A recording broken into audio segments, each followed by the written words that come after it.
All right, nerds, you know how we start this whole thing. Roll call. Kaya. Ryan. Vicky. Kyle. And Steven!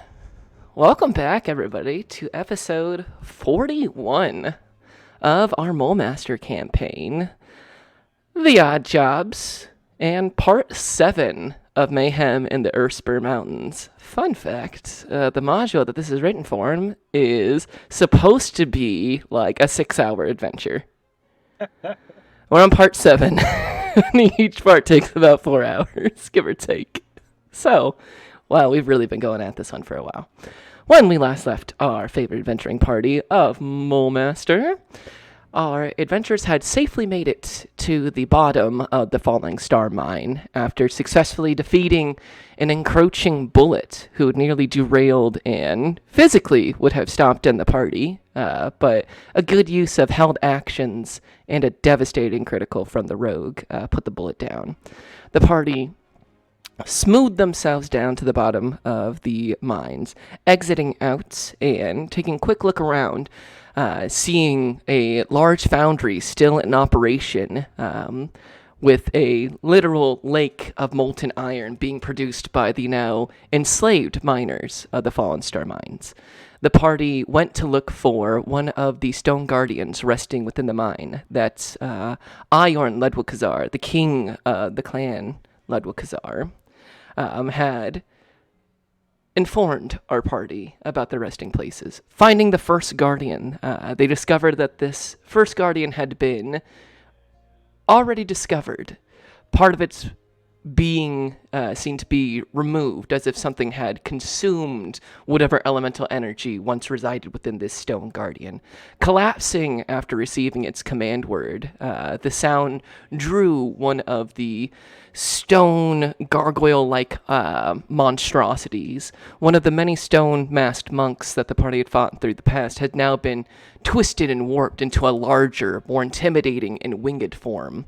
However, the party made short work of this creature as it came to investigate the fallen sound of the Guardian, and the party just absolutely obliterated it, with Freddy releasing the most devastating firebolt in his career and blasted straight through the chest of this creature, creating a visible hole from one side to the other. The party quickly freed some of the miners that had been under the care of this gargoyle-like creature, returning back to the minecart tracks and storming the overseer's office. The party made quick work of 2 black earth guards and allowed the miners to begin their escape back up the minecarts.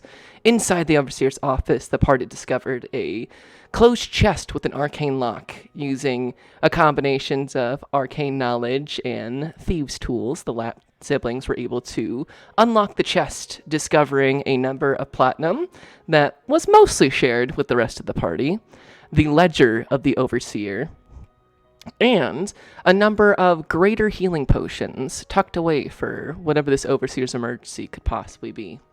The party then descended into the foundry, using the last of the mine tracks to cover their trails.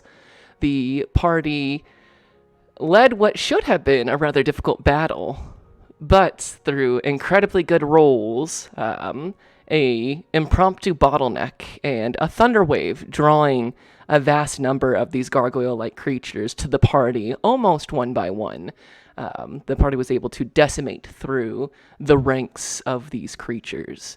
Towards the end of the combat, with notable moves like Freddy's Thunder Wave, multiple nat 20s from Jove with absolutely devastating javelin throws, more than one natural 20 from the rogue, and only the monk with incredible double nat 1s with advantage seemed to throw the party, even if briefly just for a moment.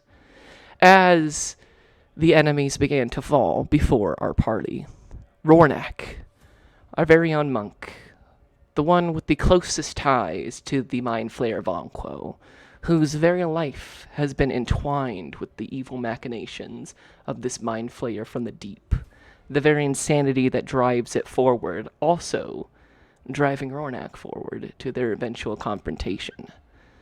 Rornak stepped forward into the green lights of the main cavern, the shrine of the falling star, There, with a unsuccessful wisdom save, Rornak was pulled forward, walking down the tunnel to come face to face with the mottled stone tentacled gaze of Vonquo.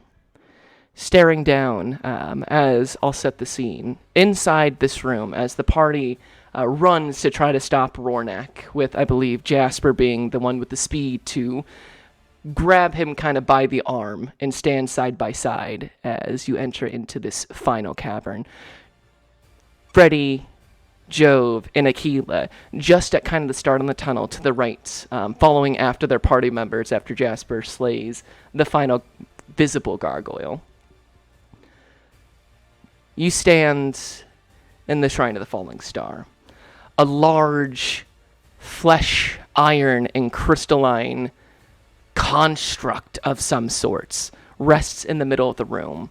Its very body must be 10, maybe even 15 feet tall. However, it is not yet completely formed. As you see just above it, maybe only a solid 3 or 4 feet, hovering in the air, is a completely formed seed of fell earth, an entire brain-like crystalline gem that radiates this insane amount of elemental earthen energy, is being slowly but surely pushed into the body of this construct. As it gets closer and closer, you can see bright veins of green beginning to spread as it sinks lower and lower into the body. You can see one of these 5 floating rocks, each one 5 feet higher than the last, with Vonquo being at the 25-foot tall one. The very bottom stone has almost like a green laser light shooting from itself into the seed of fell earth, the falling star, as the Lebkazars describe. There on the 25 feet floating rock, the very top, eye to eye with the seed of fell earth, you see Vonquo, silver sword in hand, which Rornak, you know immediately as Irvarn, your silver sword that all Gith carry. To recall agony, being the direct translation. Vonquo's eyes meet your own. We are going to continue from where we left off in initiative. We had just finished what I believe was our 7th round of initiative on this combat.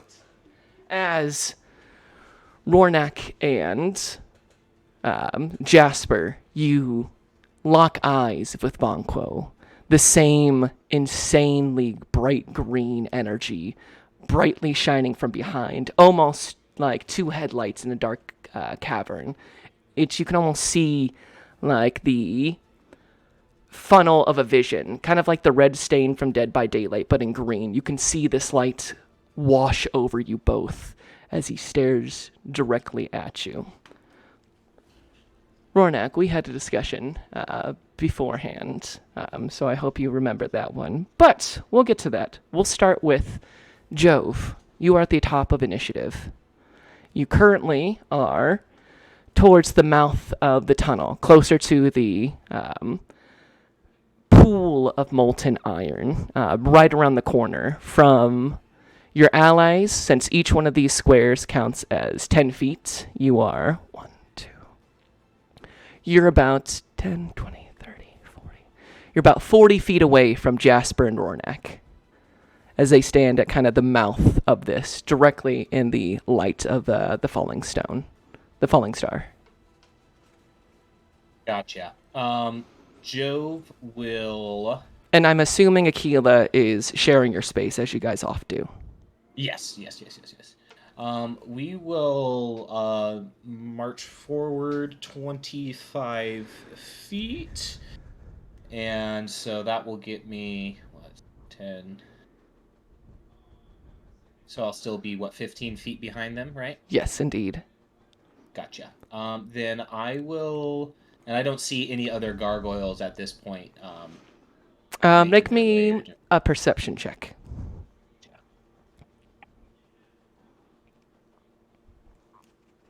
Going to be 18.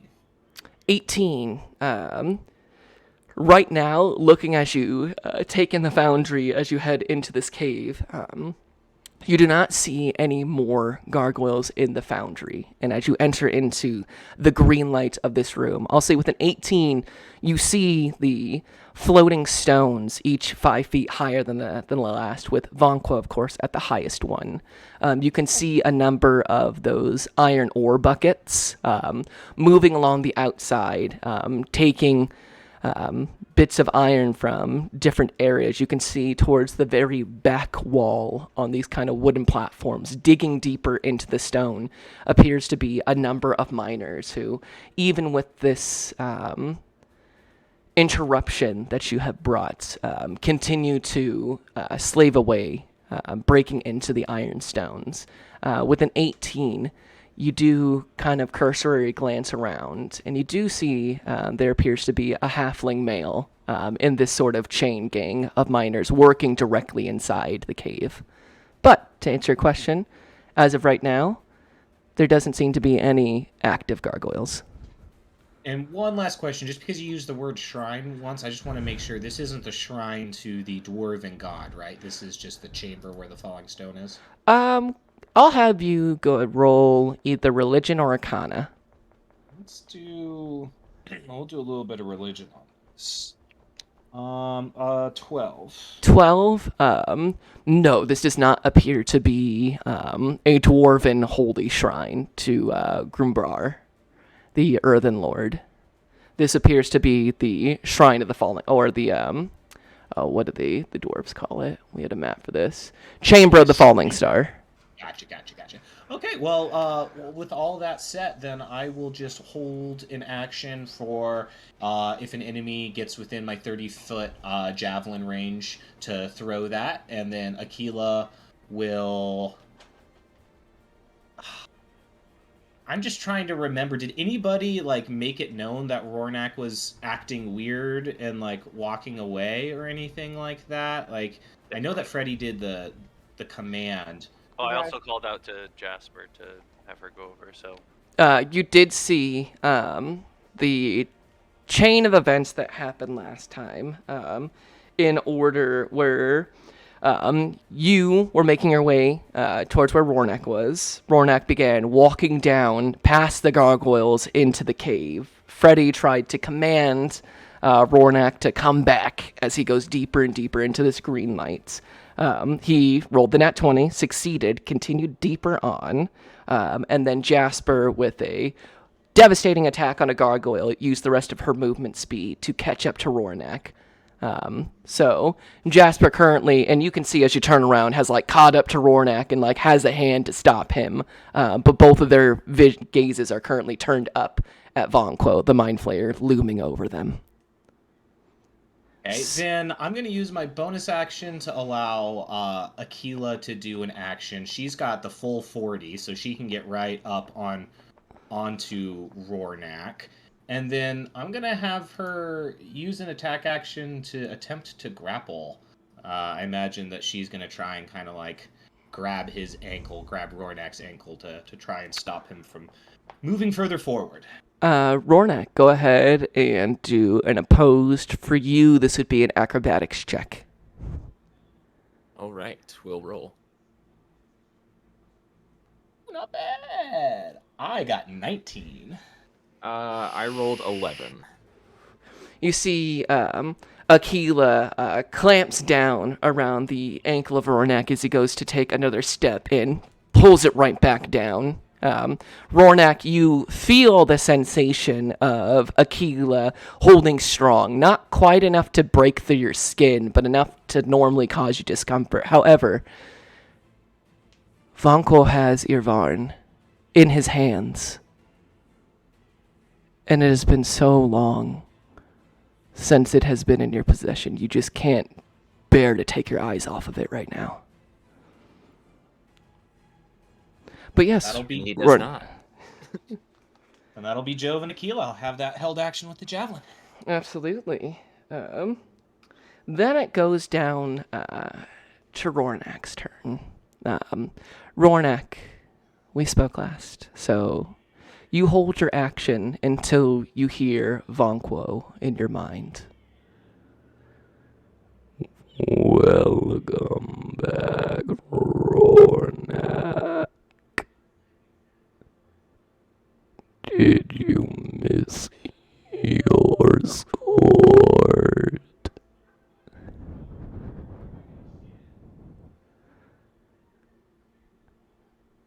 And as that kind of sentence rings through your mind, that longing returns. And you see Vanquo lifts your silver sword and throws it down. As it almost glides its way back to you. As Rornak, would you please describe Irvarn? Yes, so Rornak reaches his hand out to grab Yvarn, and it is, by all means, a long sword in length. This is no mere small or short blade. The silver on it is just about exquisite, and on the handle, it almost moves in like an intertwining bit of it, almost giving almost like kind of the way that you would almost see two snakes intertwining in a sense as it kind of just moves along up the hilts. The blade shoots out, and it has almost like a spear point at the very top with some razors kind of coming at it, looking as if it is almost like harpoon style to like catch on to people even from the back and just kind of tear through. It seems unusual in its shape, but it seems like the weight of it and the style of it, it could be versatile and using it a little bit quick, but also is meant very much to just tear through somebody at the same time. It's a vicious, long, elegant, but brutal looking sword. And as soon as Izan is back into your hand, and my mistake, it is Irzarn, Zharn, Irzarn. As soon as it clicks back into your hand, it's like that sensation when you remove a scab and it's finally your actual flesh underneath, where you finally feel those nerves turn back on. It's no longer this kind of painful scab blocking you. It's, for the first time in a long time, you feel like this body is finally yours. And in that moment of serenity, a command cuts through. Vanquish your companions and join me in the awakening. Rornak, you have received your orders. What do you do? I do indeed. I am not able to currently move right now. I am restrained. You by currently keeping- are restrained. Grappled. Grappled, yes. grappled. Would I be able to actually still swing that sword while I am grappled then right now? You can indeed. When you are grappled, your speed becomes 0. So yes, as of right now, you can still swing your sword and the likes. You just have 0 movement speed. Gotcha. Well, I'm very sorry, Akila, but you are currently grappling onto me, so you will receive an attack from Rornak. Can't believe you've done this. Well, that is a 22 for the first. I assume that will hit. Oh, certainly. And then a crit fail on the second, so... Starting off strong. Yeah, I imagine with these 2 strikes, Rornak, it's like the first one is almost like a quick strike down low, just like passing, almost just to almost like to kind of like confuse or catch Akila off guard. And then the second one is like a strong strike going upwards with just full force. And so I will roll damage for the first one. And that is longsword, 2-handed, so this will be the 110. The D10.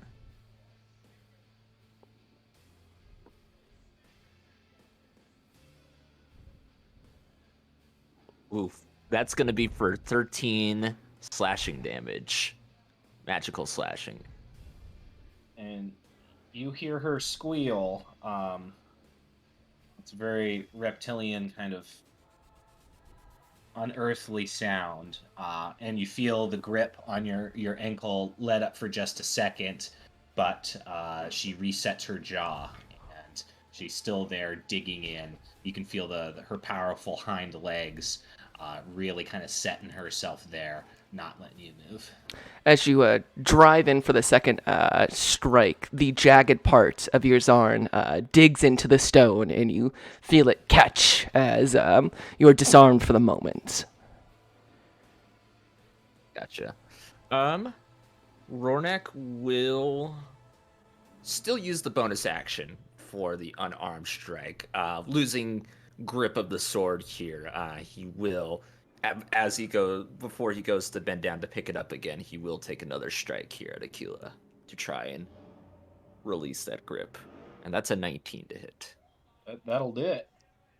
All right. That's going to be 9 bludgeoning damage. Yeah, when you come down on the top of her head, it's like a weird sensation because you kind of hit, and there's the strength of her scales, and you feel it kind of dissipate into a cloud as she turns almost ethereal, this cloud of arcing lightning that condenses, and you see it arc back the 15 feet into Joe's body. Rornak, as you drive that strike down and Aquila dissipates, you go to grab your sword and whip to turn to Jasper, your feet now free. And Jasper, you see the mask from Rornak begin to slide down his face and hang around his neck, revealing his actual face. And there you see there is no longer any anger or compassion. There is no sense of the Rornak that you have fought with and nearly died with, who has brought you back from the brink and who you have watched died. There's only the bright green glow of his now glowing green eyes as he heaves up this silver sword, and it is an impressive sword, doing most of his body length, just shy of being a great sword. Were it any longer, it would be impossibly long for a long sword, as it lands on the ground, and you see him get into that strong stance. Rornak, you still have your movements, but I believe you know what your orders are. If I'm not already, I will get within 5 feet of Jasper. And just kind of, as you described it, taking his stance and just staring her down with not much of a reaction outside of that. Yes, it is now. Vanquo is going to maintain what he is doing as it goes down to Freddy. Yeah. I mean, I have to try this because it could work. I'm gonna cast Sleep at a 2nd level, which is 7d8. So let me roll those.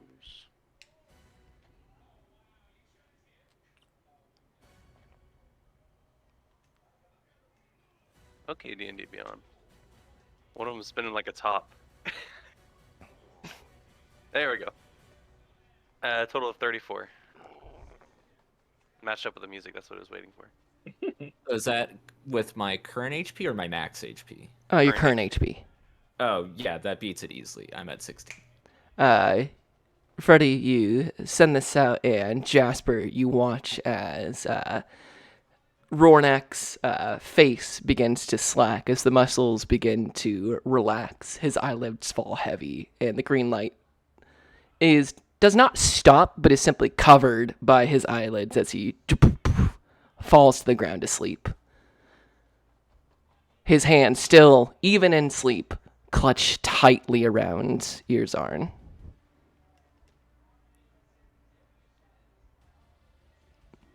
So, we grab him and run, yeah?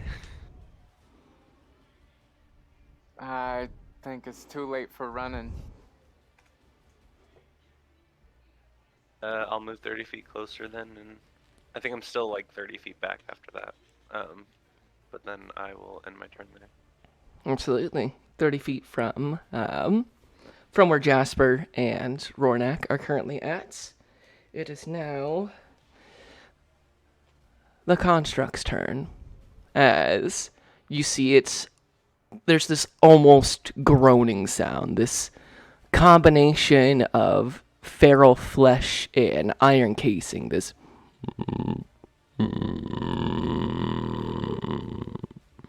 begin to emanate as a second one of these lights, the 10-foot tall stone, shines a green light towards this construct. It is then Jasper's turn.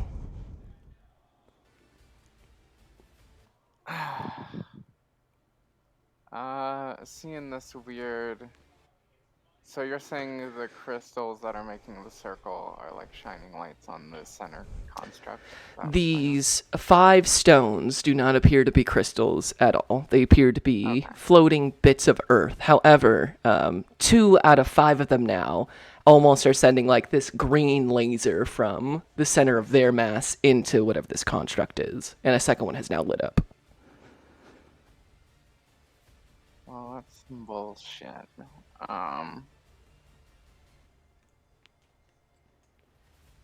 Yeah, Jasper is going to. Let's see. Would you have that as an option? Let me look something up real quick.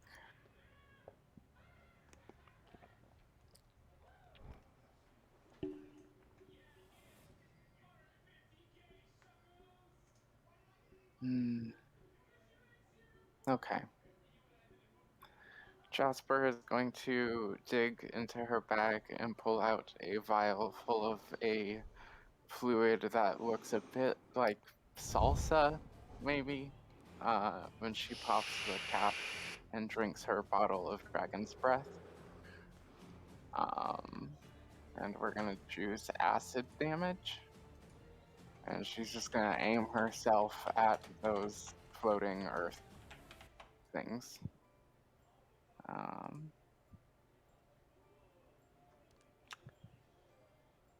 Go ahead. She'll probably stand like, for now, northeast of the 5-foot one.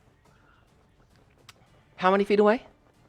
Like right next to it, like 5 feet away from it, but like on its like northeast, like diagonal. Okay, on its northeast diagonal. Yes, I see where you go. You went from there, then you moved to 10, 15, 20. 10, 20, 30, 40. Gotcha. Yes, you have just enough movement speed to make it right up against that rock. I assume you use your action to exhale. Was it an action to drink it? Or... Ooh, it would have indeed been an action to drink the potion. Okay, so she's currently just experiencing whatever happens inside you when you drink one of those. Roll me a d20. D20. Yeah, just a d20. She needs some Pepto-Bismol. An 8. It is like when you drink that dwarven whiskey, except it never dissipates that heat. From the moment it slides down, and it is a chunky liquid, you swear you can feel bits of scale in this mix. It is not this needs an action to get down the gullet. As this thick sludge goes down, and it is hot, painfully hot, and you feel it building. You know that you need to expel some of this from inside you. It's like the sensation of wanting to throw up, but so much hotter. Yeah, she just looks like she's about to hurl right now. You can see beads of sweat starting to come off, almost, especially because in this one it's a little cooler in here. You can see some steam beginning to come out from Jasper's mouth as she... And even with this like big kind of trough of like liquid superheated iron coming down from like her own body, it's like she's standing in the middle of the cold outside, just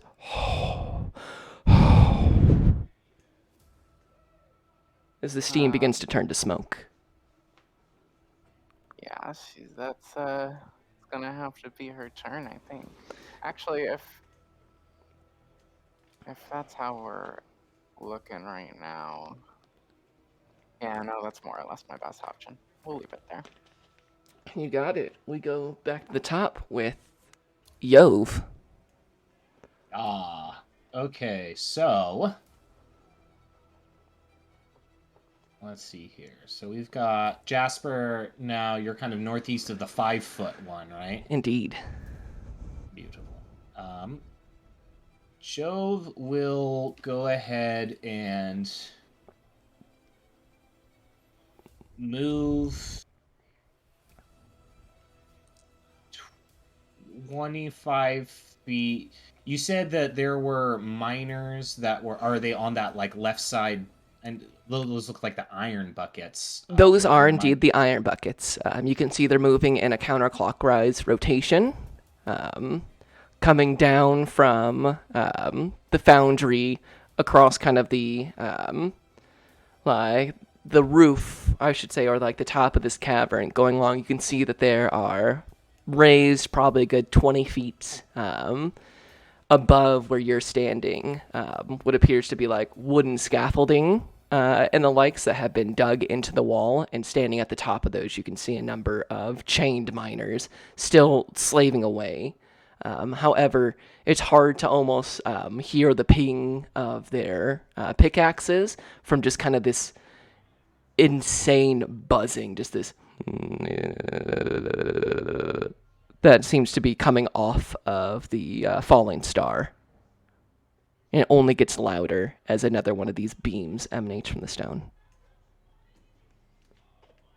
Gotcha. Then we're gonna go ahead and Jove is going to dash. So he's going to use 50 feet to get as close to the 10-foot one on that side as he can. So he's 15 from where Jasper started last turn. And then you move 50, so it took her the far. So you would be 5 feet away from Jasper heading towards the 10 feet. So, you know, she's in northeast, so you would be like the one right next to it, heading towards the 10-foot one. The stone itself hovers far enough above the ground to where you can easily walk underneath all 5 of these stones. Oh, beautiful. And then Jove will use a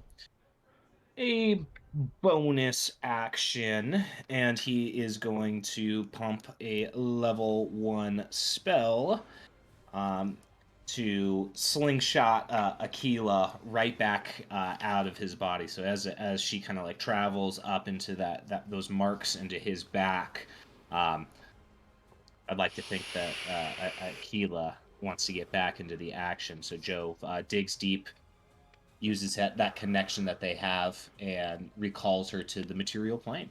Like an angry blue nimbus cloud, Aquila shoots from that spot between your shoulder blades down both of your arms and erupts from your fingertips. And you know what? She can, I can place her like 30 feet from where I am. Indeed. So, I will go ahead and have her go like 30 feet south of where I am, essentially. Okay, 10, 20, 30. Okay, she would be right underneath the 10-foot rock in the northwest square. Beautiful. And then she'll use her 40 feet to continue going down. She just doesn't want to be directly under a floating rock. Yes, absolutely. It would take her about 10 feet to get out from underneath this floating rock. Beautiful. And then she'll use the remainder to kind of keep in that counter or that clockwise motion. So I imagine she's getting close to getting behind this construct. Yes, the way the construct is facing, its face appears to be facing the south, so she'd be going around the front of it if she continues around this path. Yeah, wonderful. So that's the path that she is on, and she'll be taking the dodge action, and that'll be our turn. Absolutely, and Aquila, I'll say with her passive perception, as she kind of rounds and sees this creature, it's almost like it's sitting on this large throne, as parts of it seem to be fused and smelted into bits of the stone in this chair. You can see that its body is large and this strange, in some parts completely smooth iron, and other parts jagged crystal, and then webbed in between you can see like a capillary system of flesh that worms its way through this body. You're seeing clearly into parts of it, and other parts are completely ironed up. And it goes all the way up until about the neck. And there you can see, just like the chin of this creature being formed, very much like an exaggerated Nomu style. As the jaw is thick and blocked off like a perfect kind of square. One of the few symmetrical things about this construct, as the sides of it begin to lift off, you can see bits of iron and flesh almost twisting, curling like DNA strands of helixes beginning to form, reaching ever closer for this seed of fell earth to fit into its cranial cavity. Terrifying. Indeed. Then it is down to Rornik. You would be asleep if you didn't hear, as an action from Bonquo in your mind, "Wake yourself. Kill the humans. Capture the halfling. You will make for great experimentation." Rornek, you are woken from your slumber. As you are currently prone, you eyes wake up, and it's really less of your mind went dark for a moment, and it was just this kind of you and Irzarn floating in this green light, finally together at once before Von Klo's voice shreds this serenity, interrupts, and you are brought back into the moments. Rornak, it is now your move. Rornak, as the eyes open on that, and that green glow emanates again, will use half of his movement speed to pick himself back up. And Jasper, you almost even like hear kind of the weight of the sword as he picks it back up from the ground. And 2 strikes are going to be coming your way. All right. That is a 12 and a 25. 25 will do it. Yeah, it's much the same as it kind of was with Aquila. It's like a first strike that is thrown very quick. That's almost a feint. It's almost meant to catch you off guard, so you're just not ready or able to react to that second one as he comes with just this full force on it. And I will roll your damage. The blade, the smooth end, cuts across the top of this stone, Jasper, as you see it cleanly slice, and you're able to duck low behind it, and you see the smooth part catches into the rock, and Rornak then presses the jagged part straight forward in this odd, almost like a staff throw with the hilt, as if he's trying to hit you with it, but instead it just pushes all the jagged parts into your body in this kind of odd move that can only be done with this size of sword. It's a new one for sure. What's the damage? That is 10 magical slashing damage. And you will take the unarmed strike bonus action as well here. That's a nat 20. I'm so sorry. Dude. At least it's unarmed. Yeah.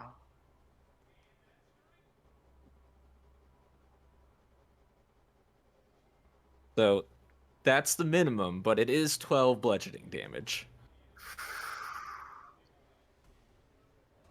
You beat her to near unconsciousness. It drives the jagged parts into you, and instead of an unarmed strike, this one is just a solid headbutt with you pressed between stone and piercing metal.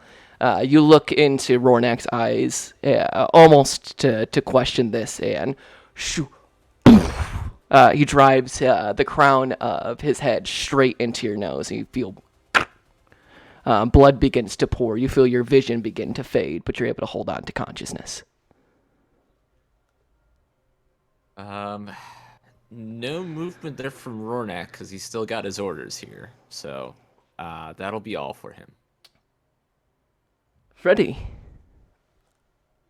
Yeah. Okay. Do I still have any Johnnies? Nope, they didn't get a short rest. Okay. I'm going to do a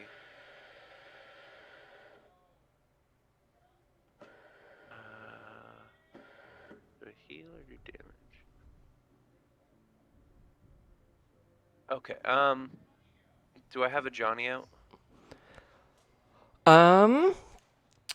Yeah, you would still have your Johnny out. Johnny hadn't been destroyed by anything. It didn't hop into a thing of iron like another gargoyle I know. So yeah, I would say you do indeed have your Johnny. Okay, so I'm gonna move my 30 feet, and then I'm gonna have Johnny run to Jasper if he can. Let's move your 30 feet. What's Johnny's movement speed? That's a great question. It is 20 feet. That is exactly what Johnny needs. Hell yeah. Yeah, 20 feet is just enough to get to Jasper. And then I'm going to cast a 2nd level Cure Wounds. Johnny, you move your 30 feet forward and almost like fling Johnny forward as he hits the ground with like a roll, catches his feet, and this time there's no finger guns. Johnny's on the move as he darts between Rornak's leg, catches up to Jasper. Jasper, you're vaguely aware as Johnny kind of climbs up your body to put hands on you. In a flash of minty green energy, how much does Johnny heal Jasper for? 13 health point. As you feel it's this awful, like, have you ever seen where they stick the inflatable balloons into people's noses to pop their sinuses? Because yes, you can put a inflatable balloon into people's sinuses, inflate it, and then it will decompress your sinus cavities. Jasper, you feel that. If anybody would like to search that for their own use and see how terrifying that is, go for it. As you feel the and as your body pushes out all the bad blood, just there's this kind of sound of blood splattering as like your nose flushes itself and straightens up, and you as painful but very aware consciousness fills your body with just a minty green aftertaste. All the while trying to keep like this flood of acid in my stomach. Exactly. Okay. Any bonus actions from you, Freddy? No. Okie dokie. It's the Dom's turn. Let's roll for Gala. Oh, that doesn't quite do it. You see the stone at 15 feet begin to glow, but does not shoot another ray into this construct. As you see the two other stones begin to glow brightly, a third one almost like watching a car start, but it doesn't turn all the way over. So that's Golem's turn. So are these like 5, 10, 15 feet? Is that how tall they are? That is how high off the ground they're floating. Okay, so it's like a little spiral up. Yes, exactly. So you see the 5 and the 10 foot are glowing brightly and are tethered to this construct. The 15-foot one begins to send that beam, but the energy fails and does not connect this turn. That is then going to lead us to Jasper. Yeah, she didn't appreciate the ass whooping from Rory, and Put him down. love you to death, but she's gonna go ahead and try to line you up with the 5-foot stone and maybe even the construct behind it with the 15-foot cone of acid that's going to come out of her face now. Yay. Since it is a 15-foot cube, or 15-foot cone, let's see, 10, 15, that's 20 feet away. If you want to be able to hit Rornak and the stone, you won't be able to hit the construct. That's fine. Sacrifices must be made. Indeed. So Rornak, please make me a dexterity saving throw, and the stone fails, if you would believe. With a negative 20 to dexterity saving throws. That's a negative 13. It was actually a very low roll. Only a 10 for Rory. That's a failure. Yeah, that is 3d6 acid damage, my good chum. Rornak, like it. would you please make me a wisdom saving throw? Absolutely. It's a 13. A 13. Give me 1 second. So that's 14 acid damage. Ooh. Ooh. It's a spicy Rory. He's still up, but just barely. Passa me though. How's the stone behind him looking? You see it with 14 acid damage. You can see part of the stone that is directly hit by your exhale of this. And we're talking like bright green and black in this light. Just for you, it's the most like satisfying throw up of your whole life. Just it's immediately better and then immediately begins to fill back up. Just like as soon as it's empty, it refills you right back up, top back up. And you do see bits of the stone are starting to, with like this heavy sludge and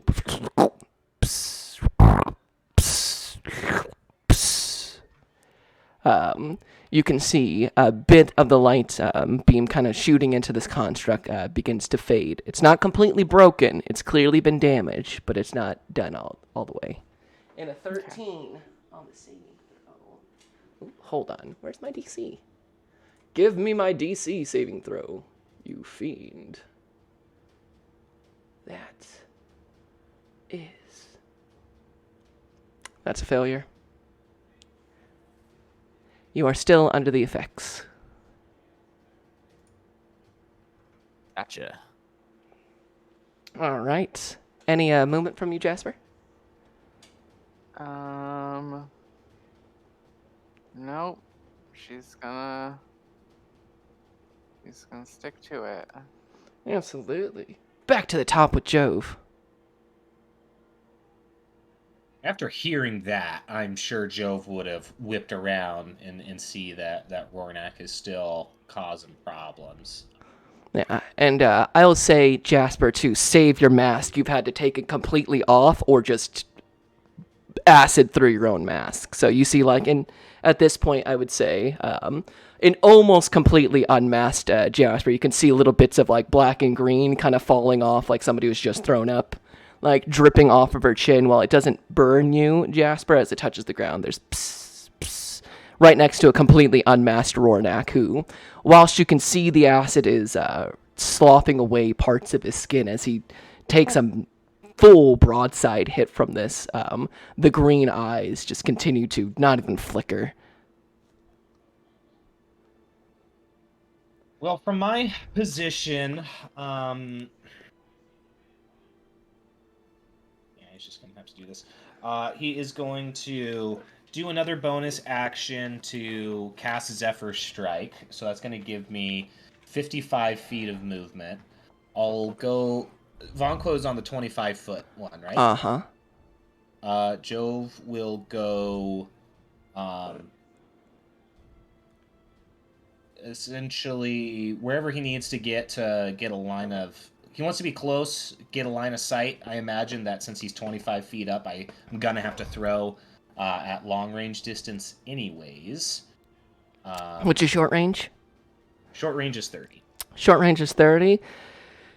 Yeah, it's a tough shot because to be in your short range, you'd have to be like right underneath eat it and then arc it up and over, so he would get what would essentially be half cover from that to be in your short range.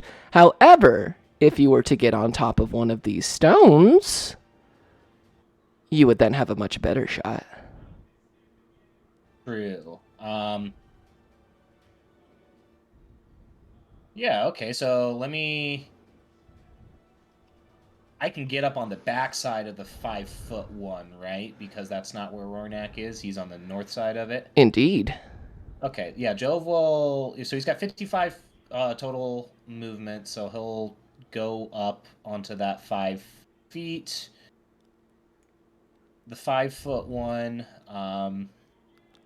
and just from Joe's perspective, I imagine that the trying to jump from the 5 foot to the 10-foot one would be impossibly long, right? It would be difficult, but certainly not impossible. Gotcha. Yeah, it could definitely be attempted, like easily attempted, but definitely not easy. Jumping from the 5 foot to 25 foot? No, that one's impossible without a long jump. However, the 5 to 10 to 15 to 20 to 25, those could be attempted and made. I think Jove is gonna keep close to the ground, get onto the 5'1", and then throw that first javelin at Von Quo with the Zephyr Strike. Go for it.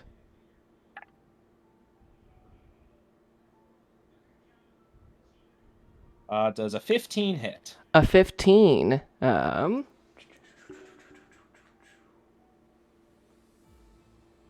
15 just hits. Oh, you got one. Okay, so that is going to be with the D8 of force. Just the javelin damage. Ooh, nice. So that is 11 piercing, 4 force, for a total of 15. 15, you got it. Your javelin, there's that sound of thunder as boom, as you can see the Jasper, you can see the stone that Jove has now gotten on top of is pushed back like a foot or two from the force of this throw as the javelin travels across the air and strikes the arm of Vonquo from the side. Doesn't pierce all the way through, and you can see that even his stone shifts to the side from the impact. He rolls a Constitution saving throw. Succeeds, but Jasper, you see for just a moment, Rornak's eyes turn back to their regular color for just a moment before they're put back into that bright green. Jove will go ahead and follow up that javelin with his second javelin, which is just a normie javelin.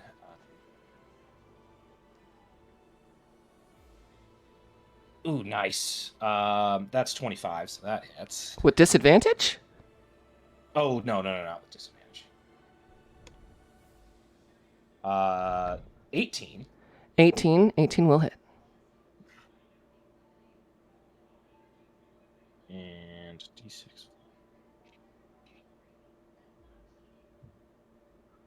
And I'll go ahead and use one of my class feature uses of Favored Foe just to add the D4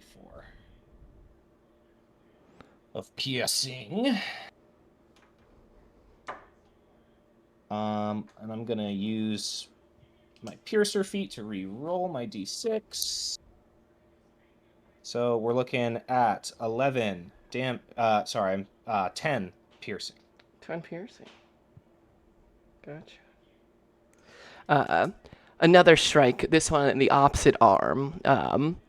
This time, Bonquo's being turns, the stone itself almost correcting itself to look at you, Jove.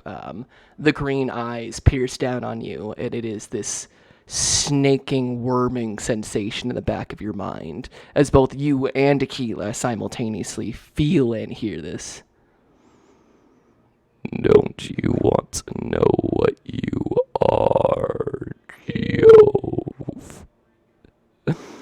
Don't you wish to be great, Aquila?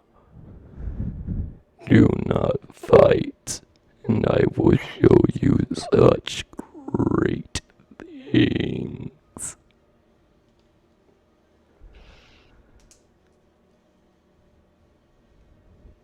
Free to do with that what you will. Yeah. And Jove just kind of mutters under his breath, I already know who I am. And he's gonna jump off the 5-foot platform, and because I definitely have enough movement for all this. Gonna jump off the 5-foot platform, and I want to be shoulder to shoulder, or maybe, yeah, shoulder to shoulder with my good friend Jasper. On Aquila's turn, you hear her immediate consciousness turn to you, Joven. What is he talking about? And there is just pure curiosity and a hunger for this knowledge coming from Aquila. Aquila, be wary of lies, okay? And Roll me a persuasion check.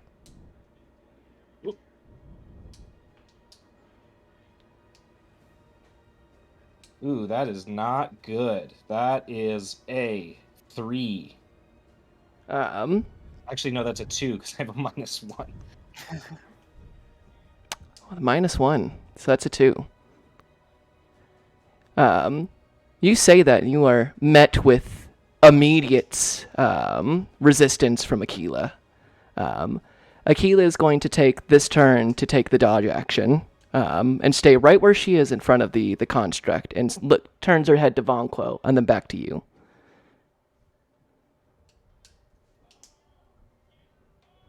All right, well, Jove will raise his shield, being right next to Jasper, and that'll end our turn. Indeed. We will jump on down from Jove. It is you, Rornak. However, on this turn, since you technically go first, you do not receive an order this time around. And while the green eyes do not dissipate, you do not have orders.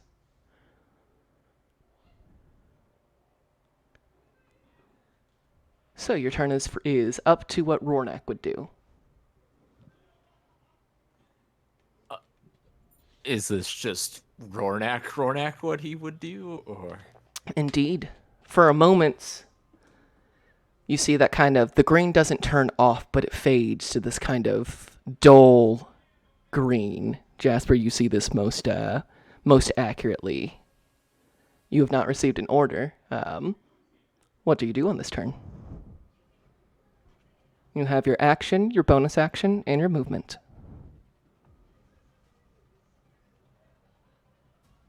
Rornak immediately then, with a sense of semblance again, will just shout out, just "fuck whoa!"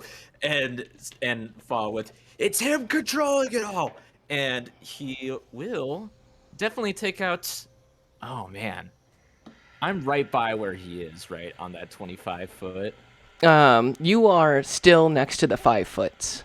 I'm still next to the 5 Yes, foot. you've got Jove and Jasper on kind of opposite sides of you right now. As you kind of become present in this moment, you see Jasper, mask partly pulled off, Jove next to you, all battle ready, like Freddy off in the distance, eyes on you, as you kind of see your companions look at you with a very real amount of concern under this bright green light.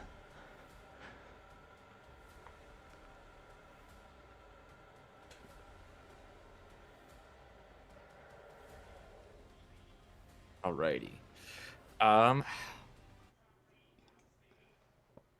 Rornak is going to reach into his pocket. He's going to grab one of the greater healings, and he's going to hand that to Jasper. Just with a knowing look. And then he is going to move. I will say, you may use a bonus action to administer it to Jasper quickly, and you may roll for it. However, if she would like to use it, it will be a bonus action for her own roll or an action for her to drink all of it. I was more so gonna hand it over, but Just I as could long, see- just as long as that's the choice you want to make. Okay. So bonus action for that one, You could. or It is up to you. I just want to make sure that you're fully aware of your options in this moment. gotcha. If you would like to hand it to her, that's fine. That will be your action. But if you would like to just pop it and just like Pain and Panic to Baby Hercules, shove that right on in there, you also can. And that would that be an action, or would I have to bonus action to do all of that together? Then I guess is where I'm confused. Ooh, you know what? I am missaying this one. It's an action to hand it to her, or an action to administer it to her. If you want to hand it to her as an action, you can, or if you want to administer it as an action, you may as well. That was my mistake. Okay, so either or would be an action. Yes, basically. it's whether you want to. Jasper can, of course, use it as a bonus action, or can get all of it as an action. Or you can use your action to do that now, while you still have your mind under your control.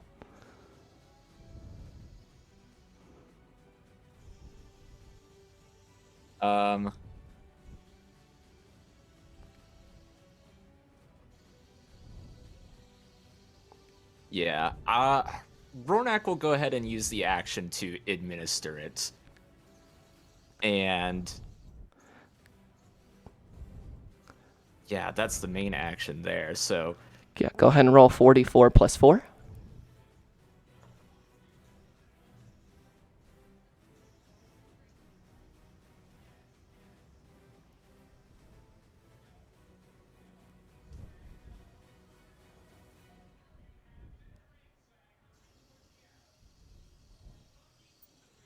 yeah, and Ronak will even drop the sword to do that too. Absolutely. That's allowed. Yes, you can absolutely drop your own sword. Yeah. And I think, yeah, with that being the action there,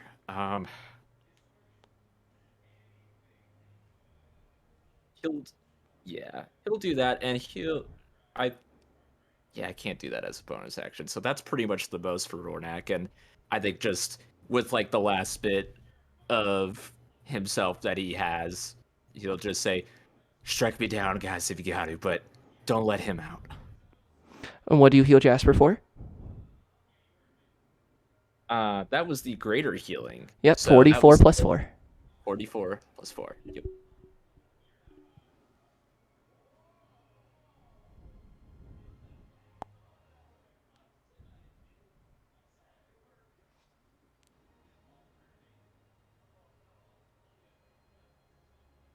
And no, I think Ronak will just start to like kind of like.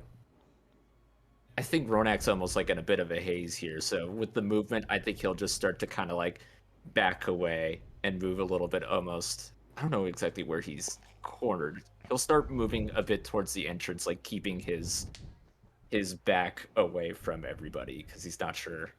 He's a little disoriented, and I don't even know if he's sure if like his companions are totally listening or if they'll strike. But he's trying to just like disarm himself a little bit here. Do you use your full 40 movement speed?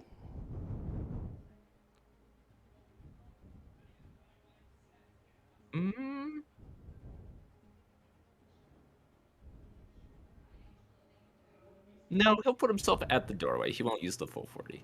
Okay, you move yourself up towards the doorway, your silver sword. You have dropped it and left it there. So besides the spear on your back, you are currently unarmed, but you're monks, so you're always armed. Yes. I missed how much I was healed. That was going to be my next one, is you never said how much you healed Jasper for. So, yeah, 44 plus 4.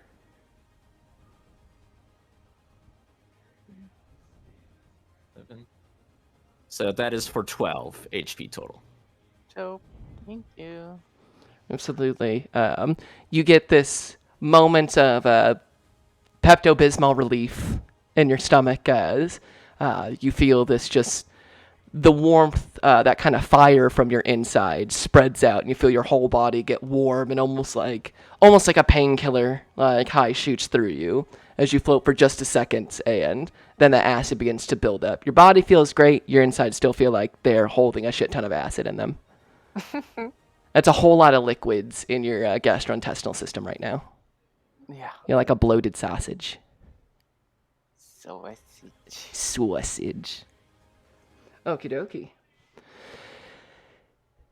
With that, Rornak, I believe that's your turn. Yes. Let's see where everybody's at. Because Vonko very much did not like any of that. So let's see, that's 10, 20, 30, 40. Oh, that's great. That's everybody but Aquila. Can I have everyone but Aquila make me a Constitution saving throw? Hey. Indeed. Wait, what's the range on this?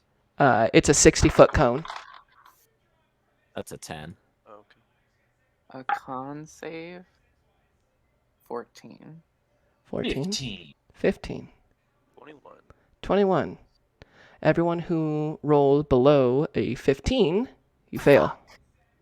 As Vonko turns and like a spotlight of this green energy looks upon you all as you feel the tentacles that hang from his face all splay out in this awful, almost snake-like pattern. It rings his head in this kind of macabre, almost imagine the golden circle behind like Christian messianic fixtures.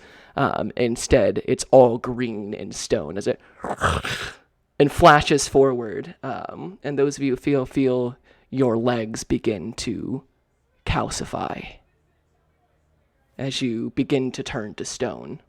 Those of you who fail, you are currently restrained. Fuck. That's going to be Vonquo's turn. Freddy. You see this flash, and you avert your eyes and move your legs forward, even though you feel this this compulsion to stop moving and simply stay. And you can literally see your like legs break forward from these shells that are beginning to form around your legs as you break through the stones that are trying to petrify you. And Banco is the big structure in the middle, right? I'm not. He's on top of the 20-foot tall stone. The 9 in the middle is the large construct. Oh. Yes, it is I shouldn't say large, considering it's a 15 by 15 foot creature, so it's a huge creature.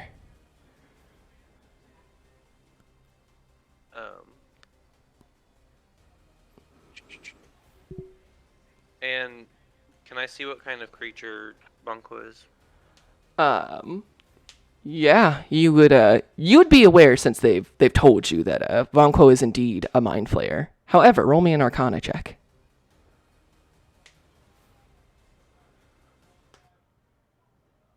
Oh, 20. 20. That was a petrifying gaze, which you know is typically reserved for basilisks and medusas.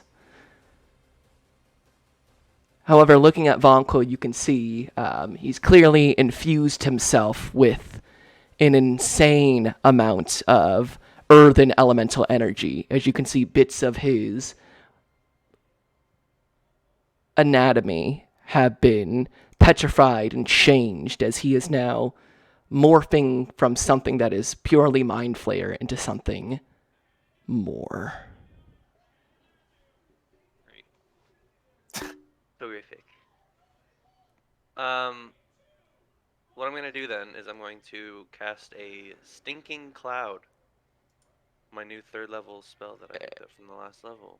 Interesting. And I'm gonna put it like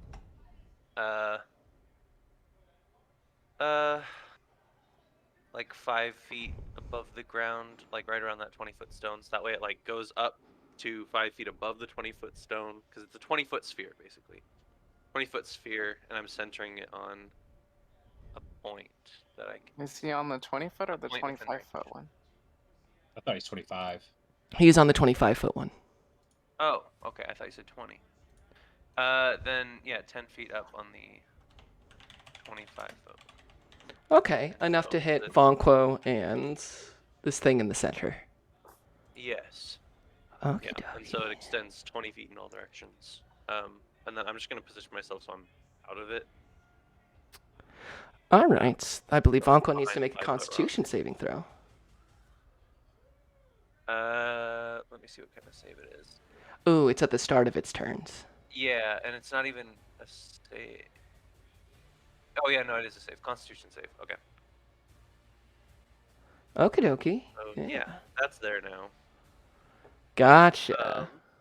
As Freddie just kind of like plays a bad note, like when you hear someone that doesn't know how to play guitar, just kind of like pick one up, like, "Hey guys, look at me!" Ding ding ding ding ding. He just like gives one of those like awkward strums into his harp, and it just kind of like fizzles out, and just like a gas just kind of shoots out and just like covers that area in gas. Yeah, they're followed by the huge noise of just like a real big just we'll see how Bonklo reacts to that on his turn. Captain, shit your pants at your service. Yeah, construct, let's see. That'll do. From where that's at, okay, so it doesn't obscure that point. You do all watch one of the 15-foot stone, as one of the light strikes the construct. The seed of fell earth is where they're congregated on, and so 3 of 5 of the stones are now lit up. We move down to Jasper.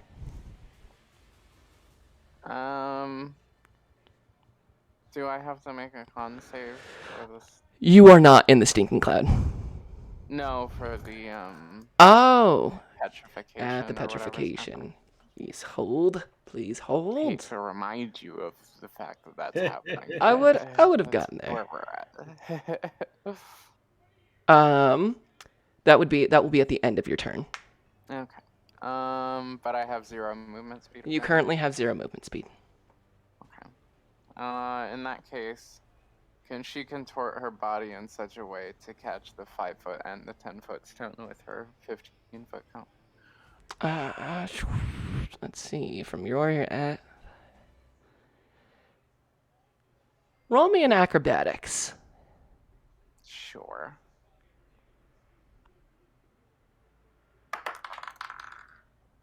God, I'd love for you to roll well once today. 11? 11. You twist. You hear a. As you feel your back pop, like someone trying to get that full twist, you've got to turn really far. But with an 11, the DC wasn't super high. You can indeed get both these 2 sounds. Thank you. You feel had you failed any farther, you might start doing damage as you twist your lower vertebrae out of position. Yes, not comfy. No, this is an incredibly awkward, painful move.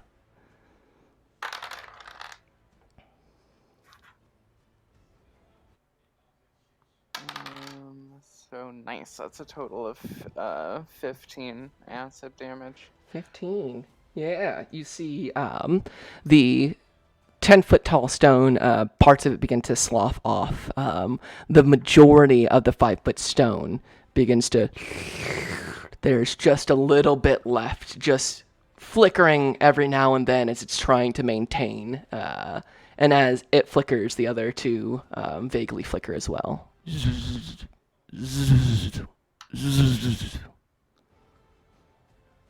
Through like gurgles of acid, Jasper points at the 5-foot stone and just says, "Jove!" and ends her turn. Go ahead and make me a Constitution saving throw. Okay.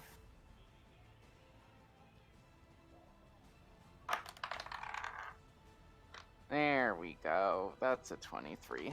23. As it gargles, you spit up a little bit of this acid and it lands on kind of your shins and your feet and begins to bubble the way through. And as you feel this out, you feel the acid touch just briefly some like your shin, just enough to, and you move your foot forward and break out of your stone casings. Dope. That's her turn. Okie dokie. Or does that give her her movement now? That is at the end of your turn. Oh, right. Okay. So, it is then back to the top with Jove.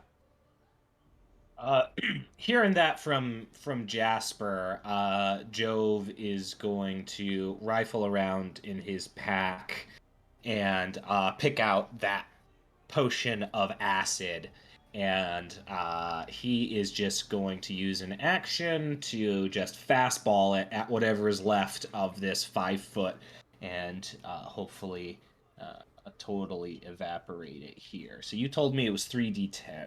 So, Indeed. Go ahead and make a attack against oh stone. yes, I attack it. Yes, I can do that. Yes. Ooh, that is a 12. A 12. Luckily, it's stone, so yes. Yeah, thank God. And then still too close for comfort. So 3d10 acid damage. Not great. 11. 11. It's not great, but it's enough. As the vial explodes on this last bit of stone, you see the acid, like a white blood cell eating a foreign bacteria, just, and the light goes out as you watch all 4 remaining stones fall 5 feet down. You see the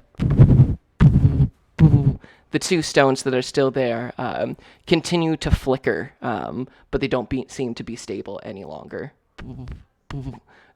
Seeming to shine and then dim, as if it can't get the full steam to turn over this, almost like an engine not being able to, its starter not charging over. As you see all stones, Von Quo is now 20 feet. The 20-foot stone is now 15. The 15-foot is 10, and the 10-foot stone is now 5, as they all drop 5 feet lower.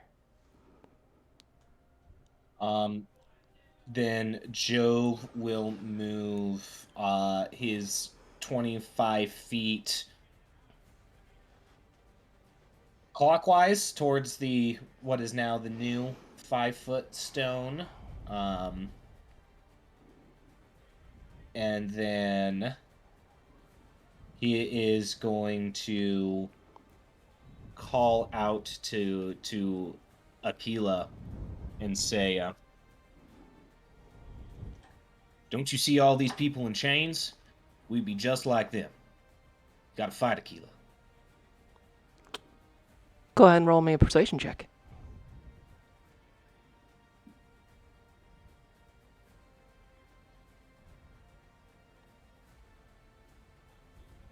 There we go. 19 minus 1 for 18. Aquila Can I looks say to he them. does this in Draconic. He's like speaking to her in Draconic for this. Aquila looks over to the chained individuals who continue to just slave away, even in the midst of this battle, as rocks are turned to liquid from acid, as cries of pain and intense combat rage in this storm of elemental insanity. These individuals continue to slave away. And that strikes a chord for Aquila. You may use Aquila as you see fit, Jove. Most excellent. She's gonna go ahead and she's kind of at closer to like the 6 o'clock position. So she'll use her 40. She's just gonna keep going clockwise. So she'll go 40. So I imagine she's got a pretty good line of sight on where Von Quo is, and then kind of the north entrance. So I'm kind of imagining kind of that space triangulating between the what was originally the 25 foot, originally the 20 foot, and the 9 in the center. Does that make sense? So what was originally a 20 foot and the 9 in the center, Aquila is in between that? So yeah, so if the 25 foot, what was originally the 25 foot, you got the 20 foot, and you got the 9, if that makes kind of like a triangle. Yes. She's in the center of that triangle. Gotcha. And she's below the stinking cloud still. Beautiful. And I imagine she gets full gaze of the statue thing at this point. I know you already kind of explained that, but she now sees it in its full wonder. Yes. The stinking cloud reaches to the ground. The stinking cloud reaches to the ground, then Aquila needs to make a constitution save.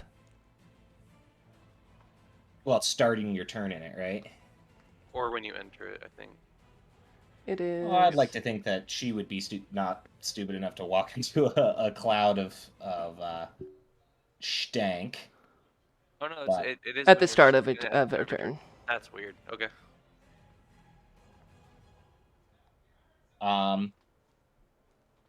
So yeah, okay. So she can. I guess she's in there and heavily obscured. Indeed, she is. That takes us down to. Technically, it would be the end of next turn. So, Rornak, you receive orders this time. Remove the spellcaster. However, Vonquo. Yeah, that's a 17 plus 1 for 18. I assume 18 does beat your DC, Freddy. Yeah. Okay. Indeed. You hear this. You cannot see Vonquo, since he is heavily obscured in the stinking cloud, but your connection to him is unbroken, Rornak. Gotcha. Alrighty then. Is the sword? I know I dropped the sword. Is that in what is now the stinking cloud at this point? From that 20-foot spear, I don't believe your sword is in the stinking cloud. Okay. Rornak would make his way over there and pick up the sword again.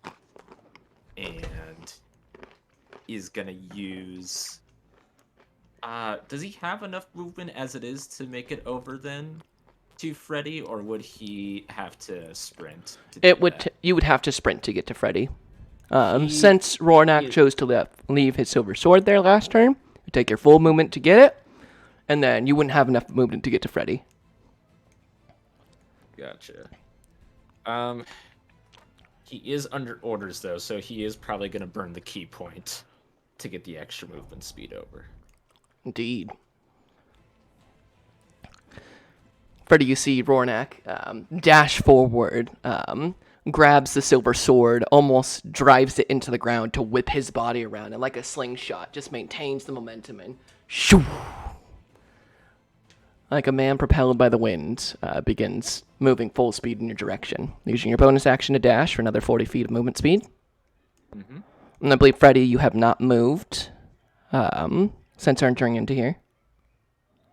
I think I said that I positioned myself behind the 5-foot stone to just make sure I was out of the sneaking cloud, but that was... Yes. Rornak, with your action to dash, you may indeed get into Freddy's range. Gotcha.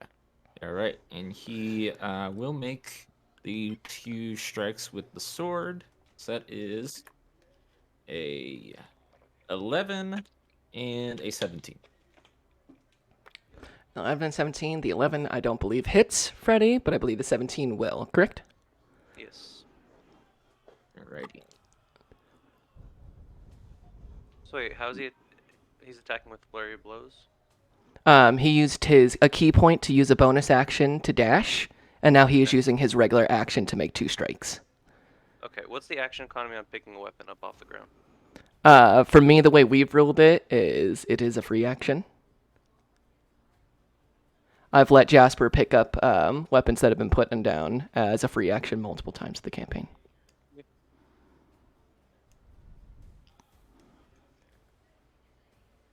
All right. And that is going to be for 12 magical slashing damage. Okay. Constitution saving throw for concentration, please.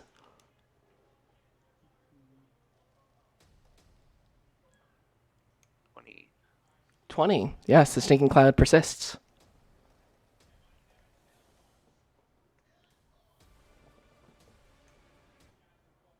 All right. That is Rornak. That's all your moves, which perfect segue into Freddy. Okay.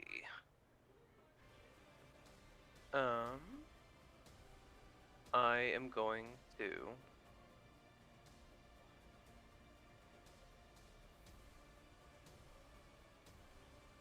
I have a better chance of hitting you with a weapon or with a wisdom save. Probably a weapon. Well, the only time Rornak rolls good wisdom saves is against your spells. Yeah. Literally, though. No, I'm gonna go for the spell anyway, because it fits thematically.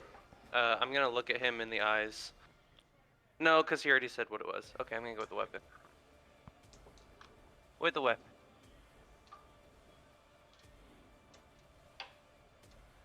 That is a 17. 17 just meets. Indeed. Okay. Or, ooh, max damage for 11. Go ahead and make me a wisdom saving throw, Rornak. It's another 13. But Rornak does fall unconscious with that. Unconscious. The green light fades from Rornak's eyes as you strike forward. Freddy, how do you take down Rornak after after you receive this wicked cut from Rornak? Just green eyes completely, like no pupils, just like Starfire when she gets angry style. What do you do to take him down? This isn't a killing blow, this is simply unconscious. Yeah.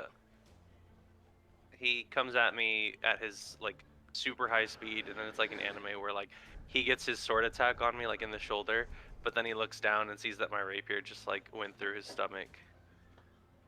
And he's just like, oh. Okay.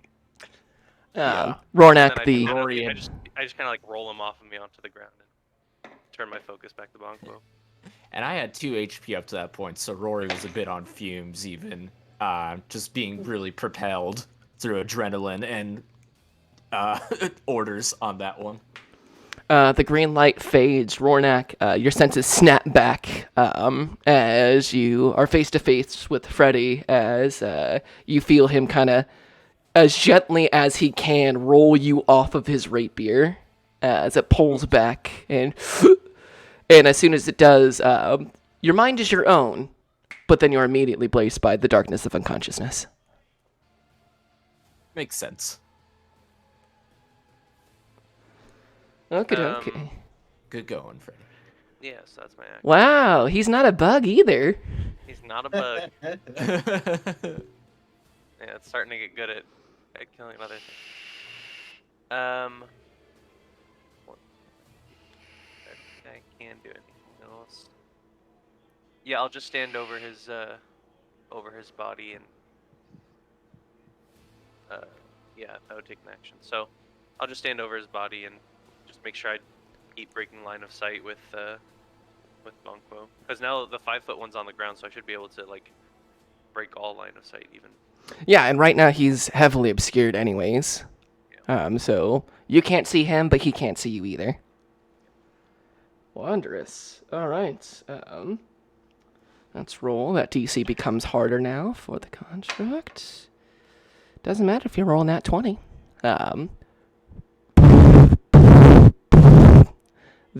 What is now the 15-foot tall, but used to be the 20-foot tall stone, begins to sputter, and another light connects.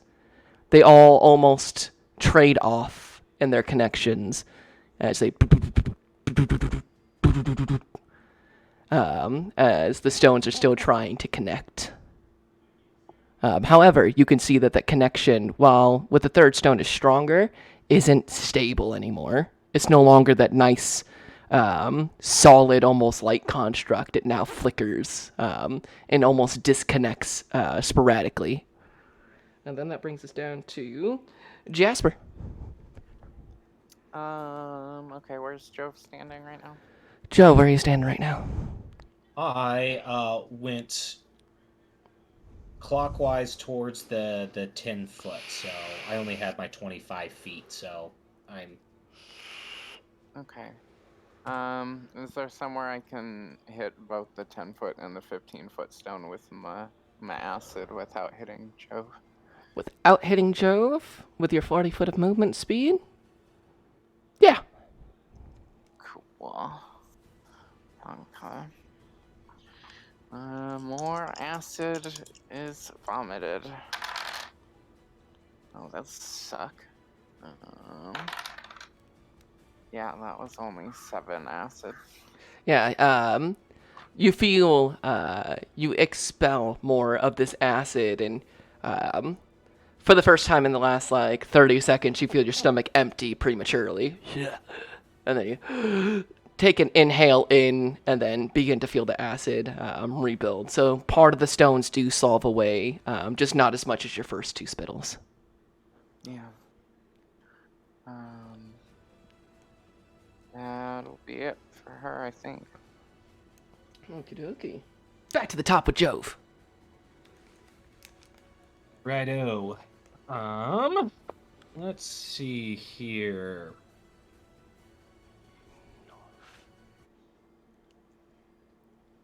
Because Vonquo is heavily obscured, so can't really get a good line of sight on him. He is going to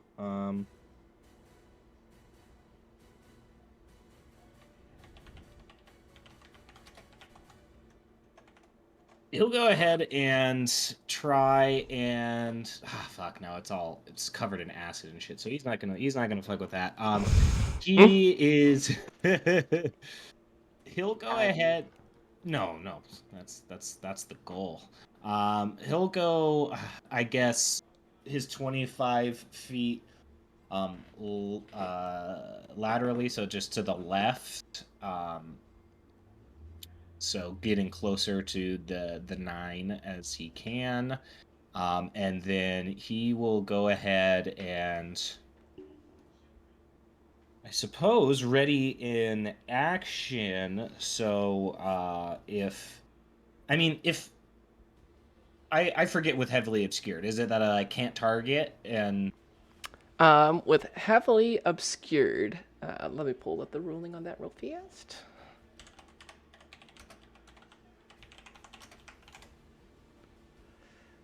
Alright.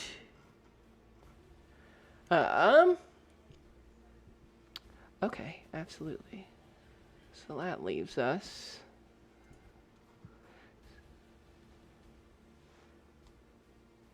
You have. So whilst you are looking at it, I'm blinded. So everything blinded and everything outside of that one. So you would have disadvantage on attack rolls to hit Vonquo. Gotcha. And then, just for flavor, since he still has his favored foe up, I'd like to imagine that is kind of what is making him feel a little more confident in throwing even at disadvantage here.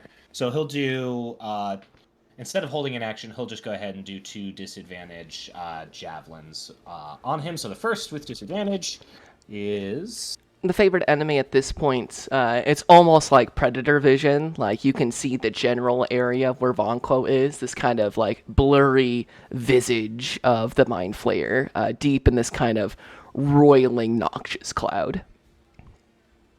First one's only 11. That won't do. Second one is under 11. Yeah. They disappear into the stinking cloud. Then Aquila will start her turn in the stinking cloud, so has to make a con save. Indeed. Shit. Wasn't on the table. Freddy, what's the DC on this? DC is 13. She got a 20, so she's feeling nice. Though she does not like being in the stinkiness, so she is actually going to continue her journey. She'll actually just break north and try and essentially make that complete revolution around the statue. So she'll use her 40 feet to try and pop out the other side of the stinking cloud as best she can. Okay. Would she want to... Which side of the room would she go for? Because she's got 40 feet of movement. So, arguably if she runs in any straight direction, she'd be able to break out of the stinking cloud. I would say that she knows that her abilities to like help other people with their damage stuff, she needs to be closer to them. So She'll kind of sense Jove, since he's on that lateral line north of the 9, going westward towards Vonko. She'll try and kind of meet up by going north, kind of northeast around the kind of the 9 to 12 of the center statue. So Okay. going to be kind of in that middle quadrant. 10. Yeah, absolutely. She is in between kind of where that halfway point between the 5-foot stone and the 25-foot stone. With her 40 feet of movement, she can get all the way over there. And is she going to use her bonus action to dodge? Or her action to dodge, I should say? Yes, so she is a dodging, and that is our turn there.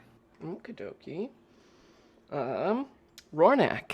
Well, first, let me see. Okay, that's a 15. Vonko has his action. He very much does not like being in this stinking cloud. How much movement does he have? So if that's 20 feet, and then that's at 10 feet, and then we can go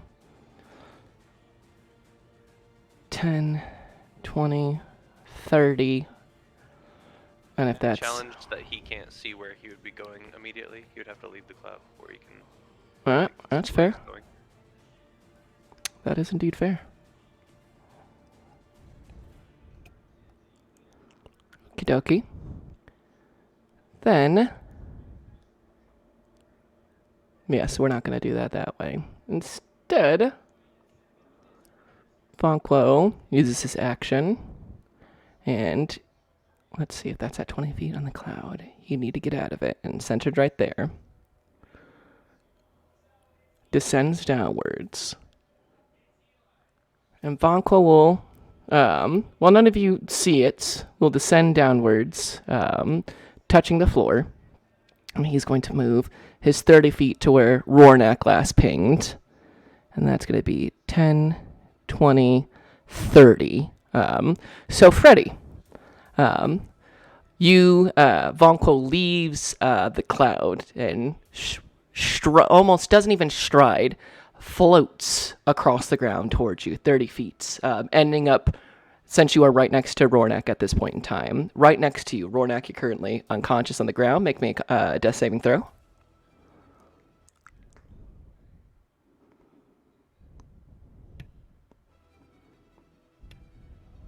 Sorry, I had my mic muted there, but that first death save was a failure. One failure. Vonko now stands in front of you, Freddy. It did use his action to get there safely, so he does not have an action on this turn, but he locks eyes, and you feel that same worming sensation. A human.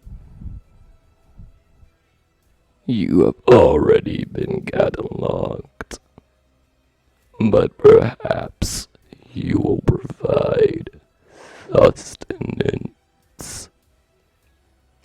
As you can see, the like stone tendrils spray outwards. You can see the squid-like mouth tucked behind these stone tentacles as it spreads out, and Vonko begins to leer down on you. But he doesn't have his action this turn. So, Freddy, as Vonko is now right in front of you, you have an unconscious Rornak to your side and a very annoyed Mind Flayer bearing down on you. What would you like to do? Have I seen anyone hit Vonko with anything? Let's see where your sight would have been. Jove has hit him twice, with spears. Or javelins, I should say. So you can see there is this dark, what would be purple and the other light. It appears to be what exposed to the screen, this almost kind of neon green ichor falls down both arms, and you can see a little bit bright green spots kind of dripping down the sides of these kind of weirdly stone-like robes, and like a trail, like a survivor being hit. You can kind of see that kind of bright green trail following behind him.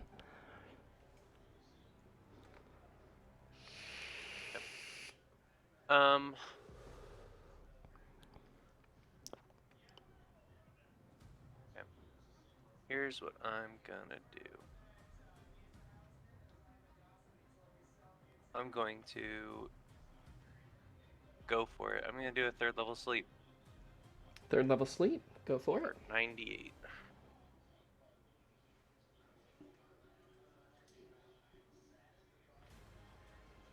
A lot of low ones in there.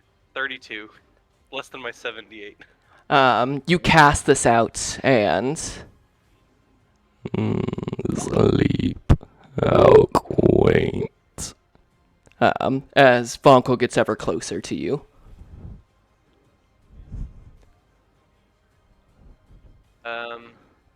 That's all I do. All right. Here's gonna construct. 6. The 4th stone, the one that is now at 20 feet, sputters but does not connect. It is then Jasper's turn.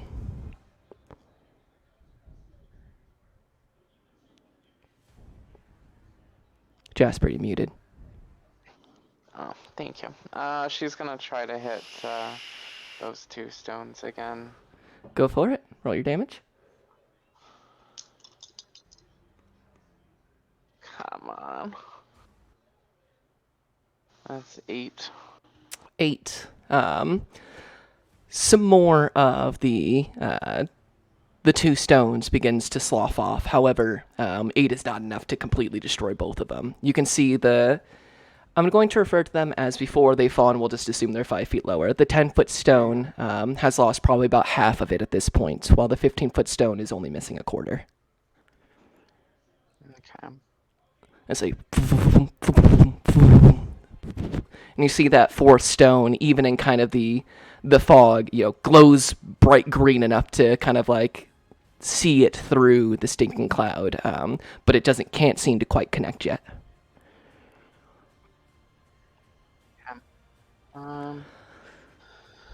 That'll be it.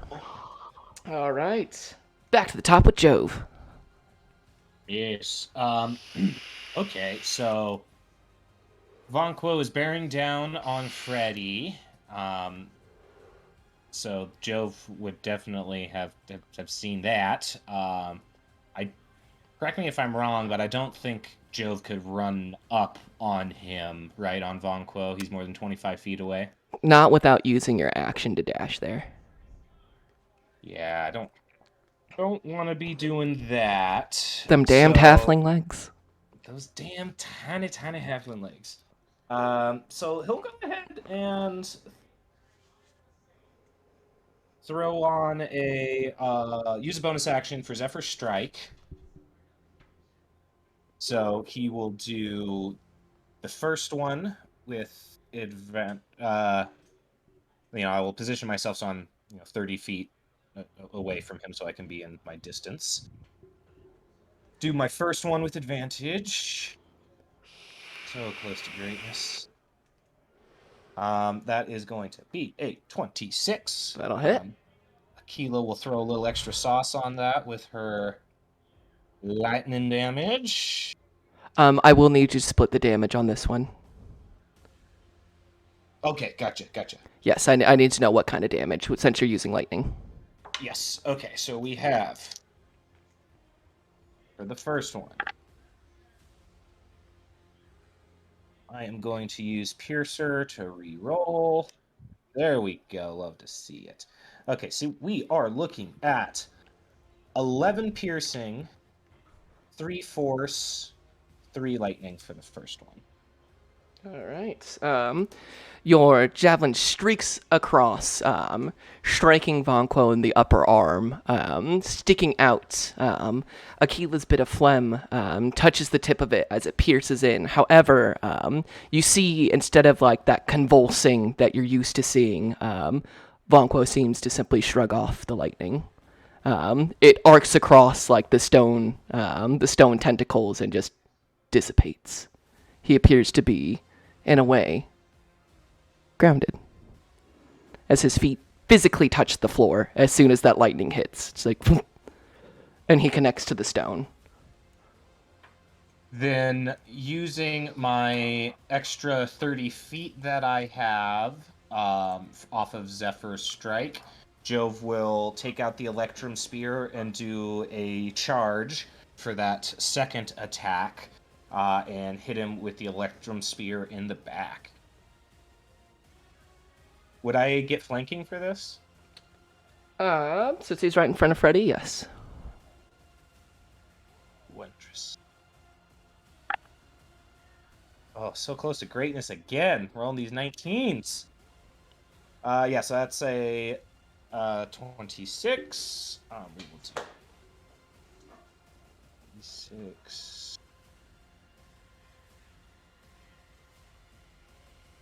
I'm going to go ahead and use that because I had to drop Favored Foe to do Zephyr Strike, so I'll use my free action again for my second of 3 uses for Favored Foe to add the little the D4 for extra little sauce. And we are rolling damage. That is nice, close to max. So that is 12 piercing with the spear. 12 piercing with the spear, gotcha.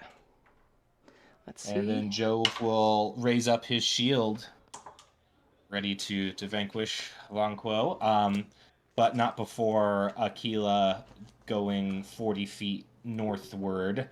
So probably can't connect to where Jove is, but she will take the dodge action, kind of laying in reserve, about 15 feet behind him.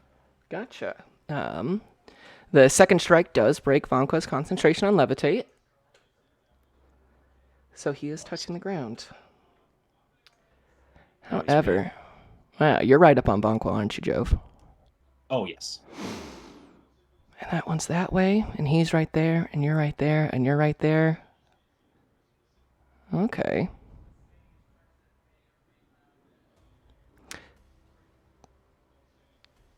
Then, let's see. That'd be 10, 20, 20, 30, 40. Okie dokie. Then the caster needs to go first. So, Freddy, prepare yourself. As Vonquo is going to make a tentacles attack against you. That is a 17.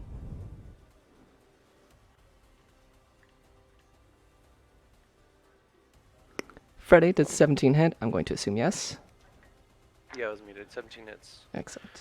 Okay. And roll damage before you do anything else. You got it. Oh, what's that? I go down? Okay. 10. I don't think you can roll low enough. Yeah, that's gonna be 14 psychic damage. Yeah, no, I don't think it was possible for you to roll low enough. Yes, so you are currently unconscious as these tentacles wrap around, and there's this. It's less of the physical sensation as you feel almost parts of your brain get squeezed, like how every car crash there's 2 crashes, one of your the car crash itself, the second of your brain hitting your skull. It's very much like that sensation in your mind as, and the lights go dark. Jove, you see Vonquo's stone tentacles wrap and squeeze around Freddy's skull as it brings him closer and closer into his maw. That's going to be Vonquo's turn. Yep, and I would make you roll a DC right now, Freddy, but you're unconscious, so it matters not. Then, Rornek, would you give me a death saving throw? Absolutely.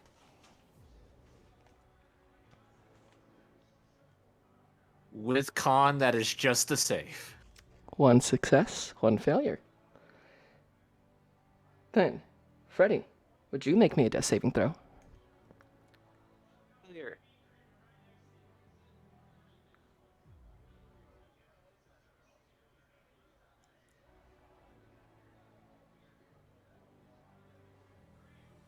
I did not hear the result of that one. Did I miss that?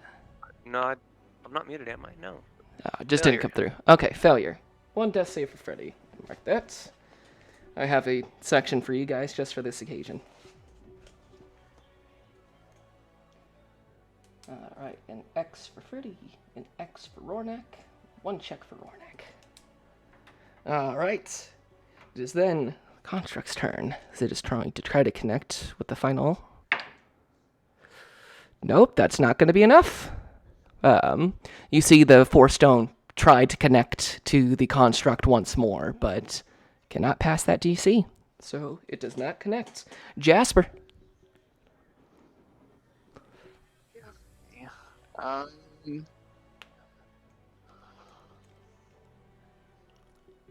Shit. He's gonna,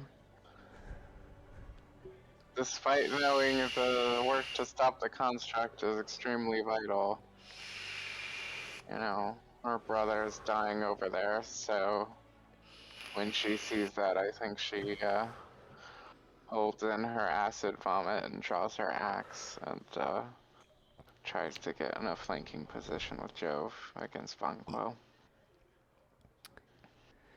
This one. Joe's behind. You're to the side. Yep. Currently has your brother grappled. I'll give you flanking on that one. As you see, the stone tendrils now getting around the neck, starting to pull. You can see the fluids in Freddy's skull beginning to engorge, almost like squeezing out the bit of a toothpaste through a grape. Yeah, she lets out a wicked battle cry with the swing. That's good, but we can do better. We didn't. So 22 to hit. 22 will hit. Where's my D8? There it is. Okay. So that's 12 magical slashing. 12 magical slashing. On the 40 that Joe's done. 52. Yeah, you drive your battle axe deep into the side of Vonquo, slicing one of these stone tentacles off of his face as you hear it hit the ground with a large stone. You can see bits of it break upon impact in the ground as it completely turns to stone and begins to crumble. He seems to be hurt, but he still has your brother grappled.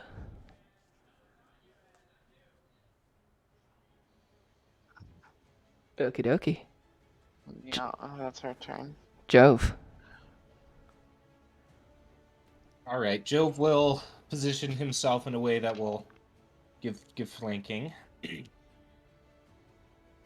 He will bonus action to use a second level spell for Searing Smite. All right, let's see.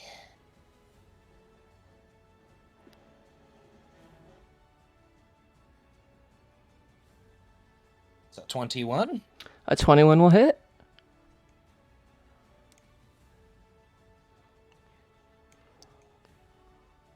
And well, yeah, Akila's gonna use her D6, but he's immune. Doesn't mean she's not gonna put out the spittle. Ooh, nice. I'm gonna go ahead and re-roll my piercing for the same exact thing. Okay, so we're looking at 5 piercing, and 11 fire damage. Fire damage, you say? Yes, sir. How do you want to do this? Oh, yes. Yeah, so Jove takes a quick sidestep to get himself positioned directly behind the skull of this mind flayer, and he kind of puts his shield parallel with the ground and does sort of like a foregrip down very, very, very low on the base so he can get maximum thrust on this thing.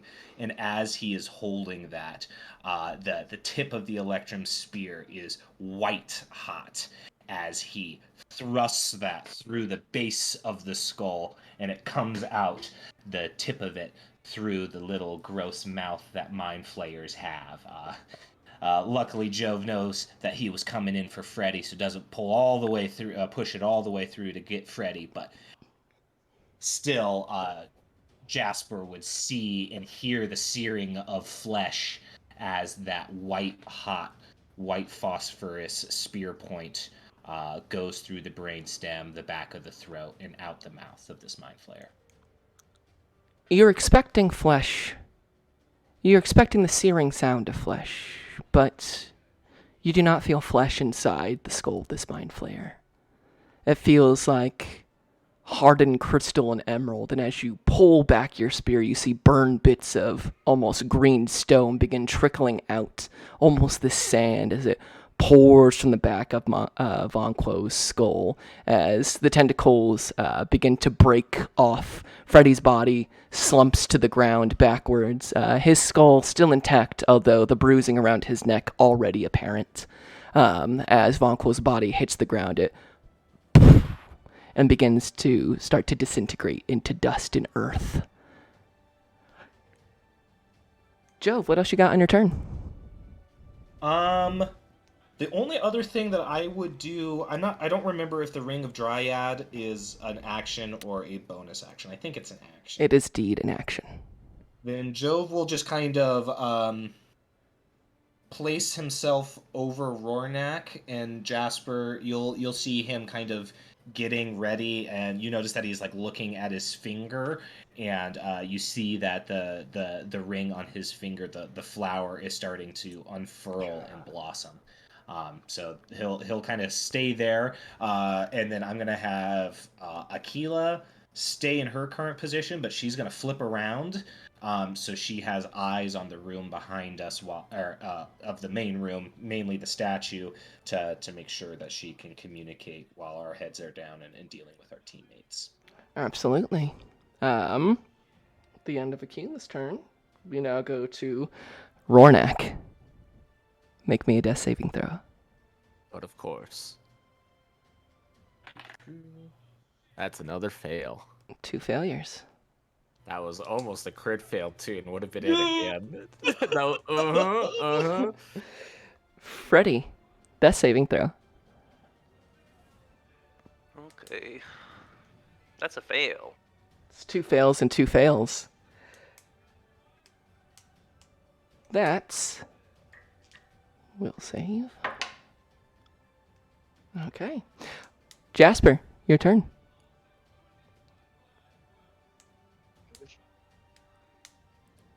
She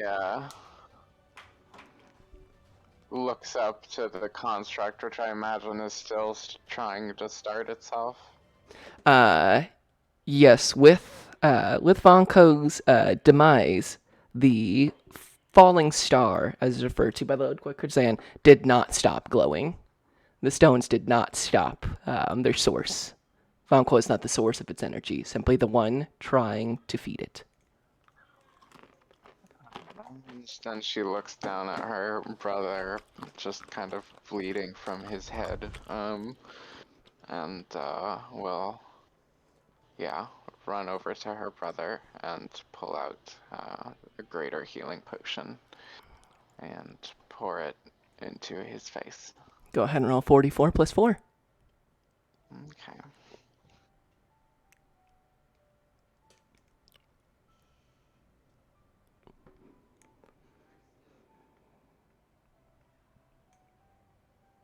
That's 13.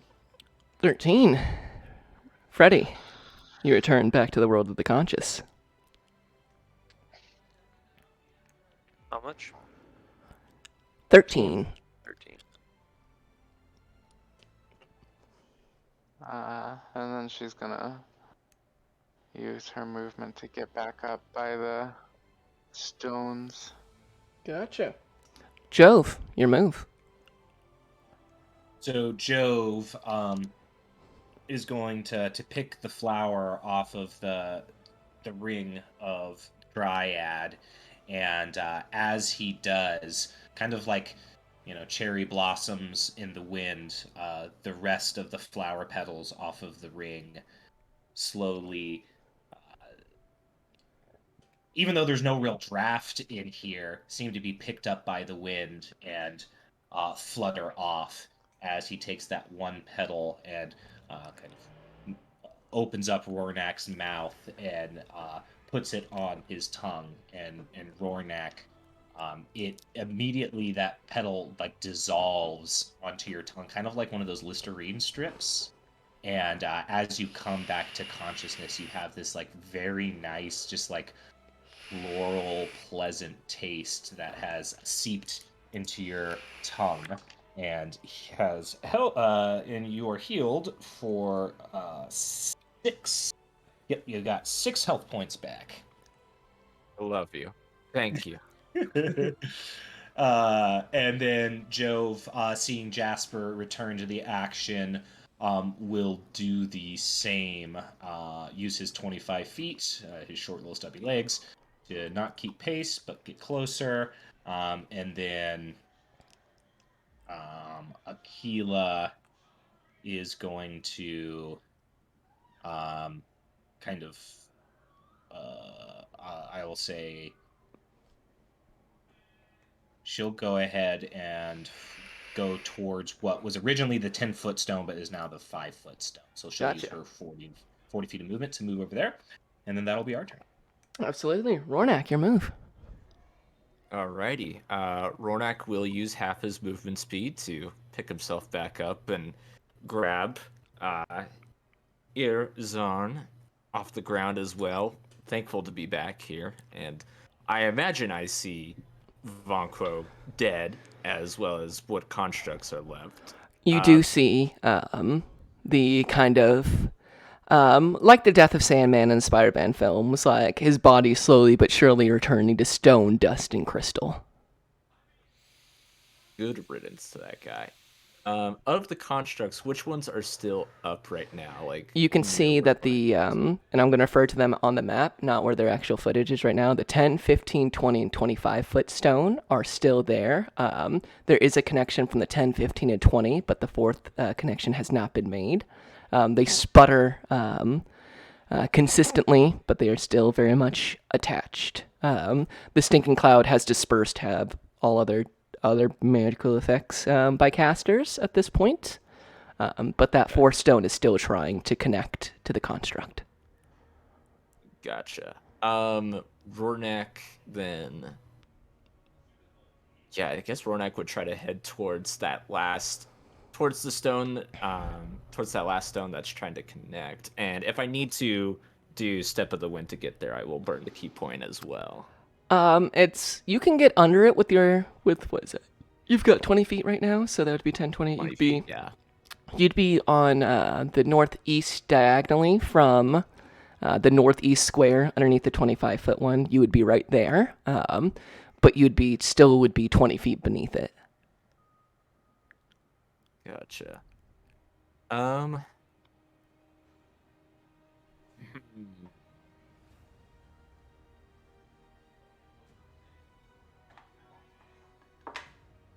The only thing I could think of, because you need to get on top of it to stop this thing then? You're not sure. Roll me an Arcana check. Yeah. That was actually pretty good. For Arcana, that was a 16. A 16. The stones themselves seem to be simply channeling the energy coming from the falling star. They're conduits, but they're not the source.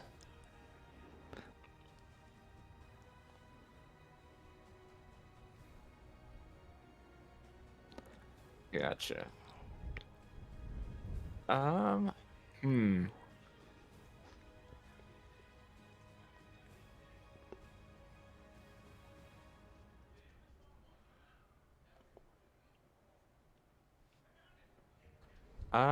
Rornak then will kind of ready the sword there, knowing that they're kind of conduits, and he'll hold an action to strike, and he'll ask out, "Sorry, I was kind of away from there. Should I strike this down or go for the star?" And he'll hold the action. Ready. Oh, I don't know.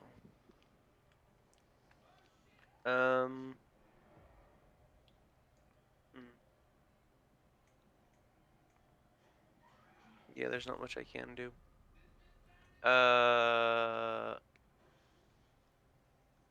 guess I'll just ask what I can do. What can I do?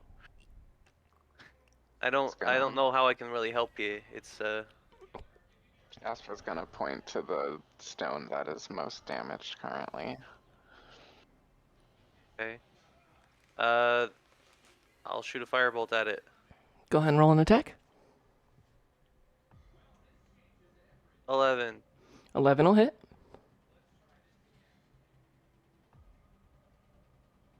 13 damage. 13 damage. Yeah, you with 13 points of damage, you blow up most of this stone. There's only a little bit of it left, the very center of it, as most of it is blown away by your firebolt.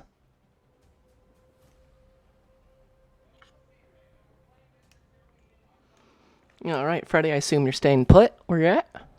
Yeah. All right. It's then the golem's turn.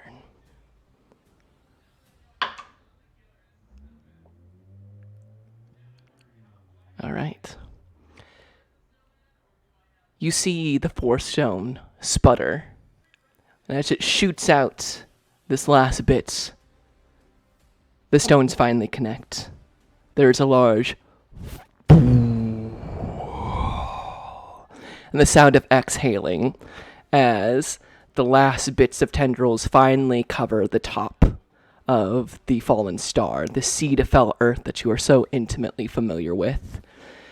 As it covers and the last of the glowing green light dissipates from this cavern, the construct's eyes open and green light illuminates the room once more.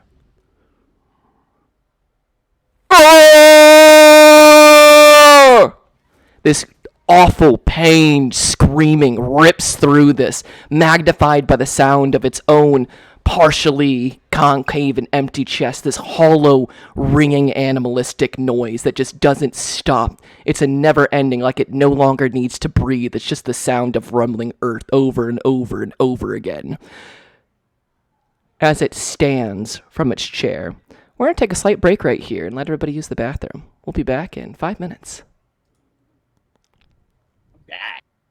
Yeah, right. All right. We'll be back in just a bit.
we've returned.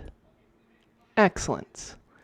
So, the construct as it rises to its feet, this 15-foot tall, towering abomination of still partially hot, molten iron, bits of flesh woven in through pieces of crystal and gem, the green light shining maddeningly through its eyes, illuminating the entirety of this cavern.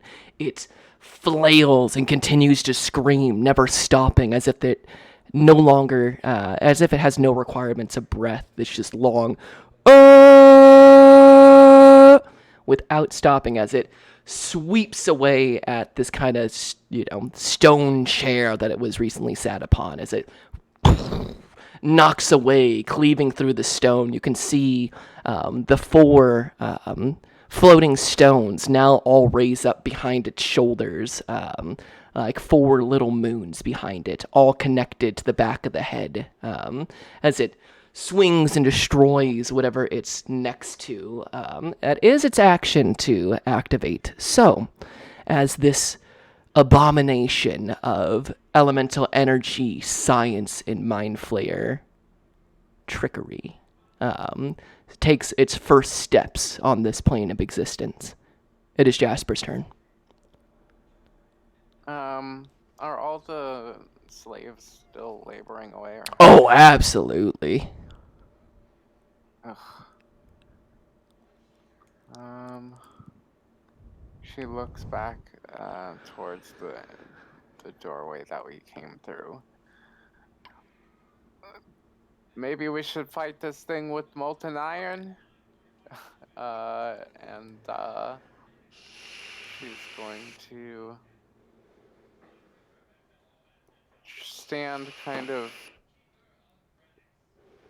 like directly to the left of where the 5-foot stone is.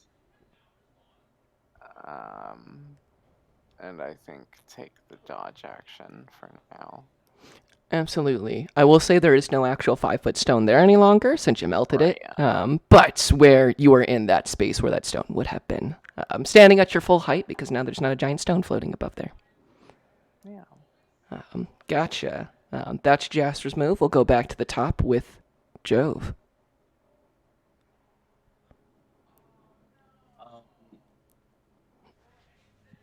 Yeah, Jove will look at Jasper and nod up and down, and he'll start going north towards the entrance, and then as an action, he's going to use thaumaturgy and boom his voice and direct it at the slaves and say, Vonquo is gone!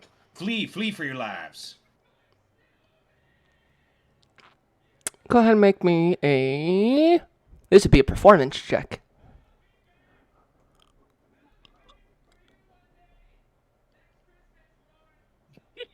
Nat 20.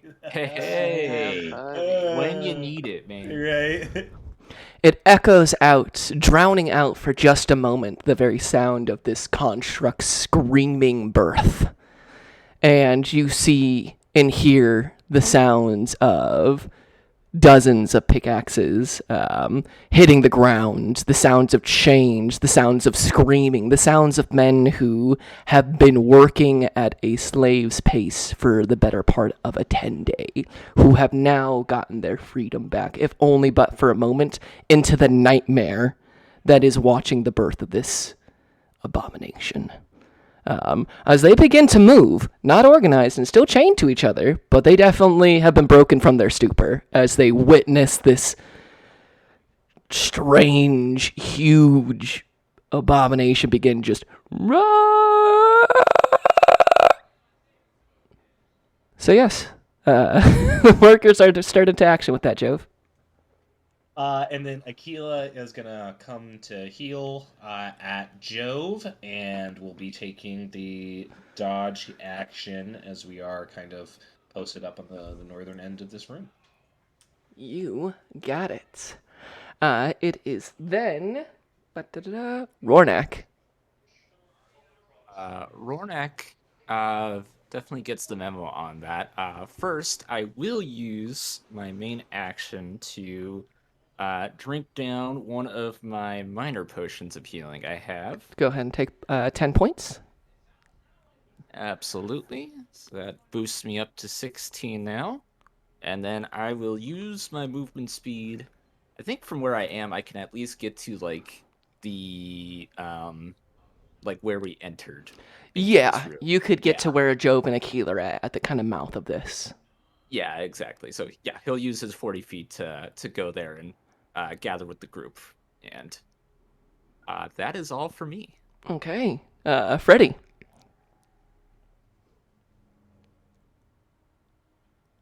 Yeah, so we're trying to lead it back into the room with the 8, right? Is that what I understood? From Yeah, you? that's Okay. the. Yeah, I don't want to die again, so I'm just gonna dash to that entrance. You'd be... So that would take you I was from at where the you're 5 foot unconscious? zone. Yeah, so that would take 10, 20, 30, 40, 50, 60. You could get back to that where you were when we started this session, like right around the corner back into that room, and then you would have broken sights on this abomination yourself. So you could get all the way back and around that Exactly what corner. I want. And I will just poke my head around the corner just to get a good look at him, trying to size him up whenever it's done forming. Yes, absolutely. You see Freddy, Jove yells out, Rornak, and everybody starts heading back, starts pointing, making that, and Freddy hears you loud and clear, woo, and sprints past you guys and gets back around the corner. You can see just there's that little bit of hoarseness of somebody who was nearly strangled and consumed only moments ago. So he's running back at full speed. All right, you are out of the way, Freddy. Anything for your bonus action? No, not until we take a short rest. You got it. Interesting. Thunderwave does not have a size limit on what it pushes back. It does not. Interesting. Okie dokie. It is then the Abomination's turn is the correct word for this one. It flies into a pained fury, as it is going to begin charging towards that. It's going to make one swipe at you, Jasper, as it almost tries to backhand you out of the way, as its full body gets used to moving, as it steps forward with a heavy step and moves way too much weight onto the other side, and then the next, so there's the this thing must weigh multiple tons behind it.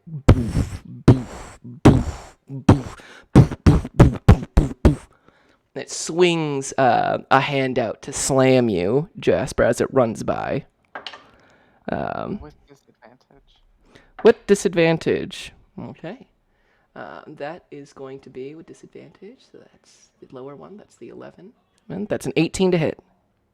Sheesh, that thankfully just misses. Oh wait, no, that's my AC. That hits. Goddamn. I gotcha. As it swipes, and it's not that you didn't get your shield up in time for this one. It's just the size of this creature's hand is the better part of your entire body. As you take, can't find my other D8. No, low rolls on my half. That is only going to be 11 points of bludgeoning damage. Oh, that's all. Okay. Shoot. As it continues charging forward, and then almost falling forward, catches one hand on the ground like in a Spider-Man squat, and brings the top hand down on you, Jove. Since you just used your voice to drown out even its own screaming, as it just... as it pitch continues to increase. Okay, that one not at disadvantage, correct, Jove? No. Okay, that is an 18. Yeah, that just hits. Same exact thing. This creature's body parts are just so huge that just... as you feel it strike and the pure force of it. Fucking 1? Okay. Okay, and a 7. That's fine. 8 plus That is 12 points of bludgeoning damage. Noted. As it begins to like right itself up, you can see as it's moving through this like tunnel, parts of the top of its head scrape against it. This metal, flesh, and stone against each other, both tearing and scraping at the same time through the top. That is its turn, as it used its action and its movement speed to head towards you guys. Jasper, I will say, since you have your reaction, it did move in and out of your attack range. Oh, nice. Yeah. I'll definitely take an attack of opportunity on that one.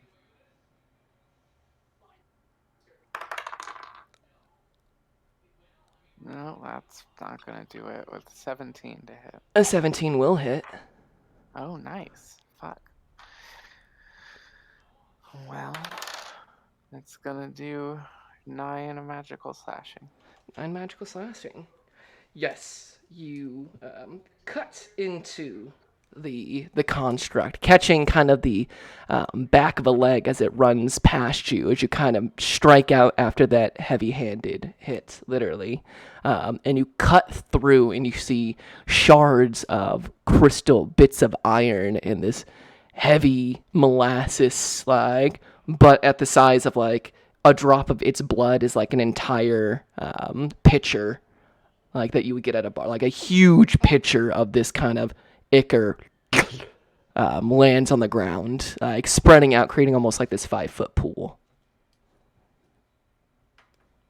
But your blade does seem to bite effectively against it.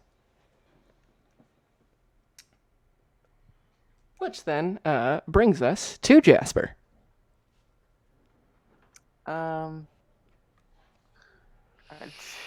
should have been tracking it. Do you know how many rounds we've gone through? How many rounds we've gone through? Yeah, because I opened with using my Dragon's Breath potion, and that lasts a minute. So I'm. If it lasts a minute, 1 round to heal up. Let's see. I believe we are on round 6. Okay. So if it lasts for a minute, you've got this and 4 more rounds left on your Dragon's Breath. Okay. If she can catch the abomination without catching any allies, she would like to do that. Yup. It will make a dexterity saving throw. Would you imagine? That's not its greatest save. Okay. That is -1. That is a 9. That is a failure. That is a failure. So we'll take 3d6 of acid for 11 acid. 11 acid. You spew out another volley of acid spittle, and it covers the back legs of this abomination and begins to eat through, and you can smell that corrosiveness of iron, flesh, and crystal once again, turning into that kind of soup as it sloughs off one of the legs. Dope. That'll be her turn. Okie dokie. Jove. Yeah, he's gonna go ahead and use his last level 2 spell slot on a bonus action to cast a Searing Smite. And Jove is going to aim for a fleshy bit. If there's any nice fleshy bits, this abomination, he's gonna aim for that one as the tip of the Electrum Spear becomes white hot. And that is a 24. 24 will hit. Aquila will go ahead and add her d6 of lightning on it as well. Yes, please split up your damage. Oh, shit, fuck. Ah. 1 moment. 0 damage, incredible. Oh shit, fuck, lightning damage. And we back. Okay. So we are looking at... Jeez. Okay, we're looking at 9 piercing, 4 fire, and 1 lightning. And is your piercing magical or non-magical? Shit. Non-magical. I just have the +1. And what was the fire damage? Fire damage is 4. You drive the electrum spear in what should be a fleshy bit, and as it pierces past the flesh, you feel iron underneath. You feel your own spear getting to grow hot from the impact of touching this as the heat transfers from the iron bits of this creature down through. It's almost so hot that it begins to burn your hand. As you pull back, you see that it doesn't even notice your last strike. So hot it was hurting his feelings.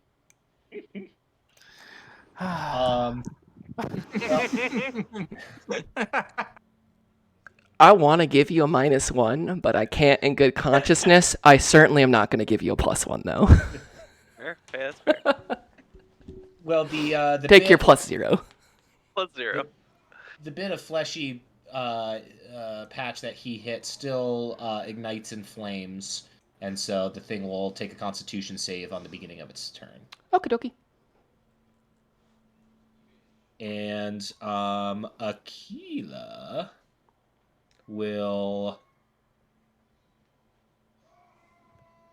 she'll go ahead and use her movement.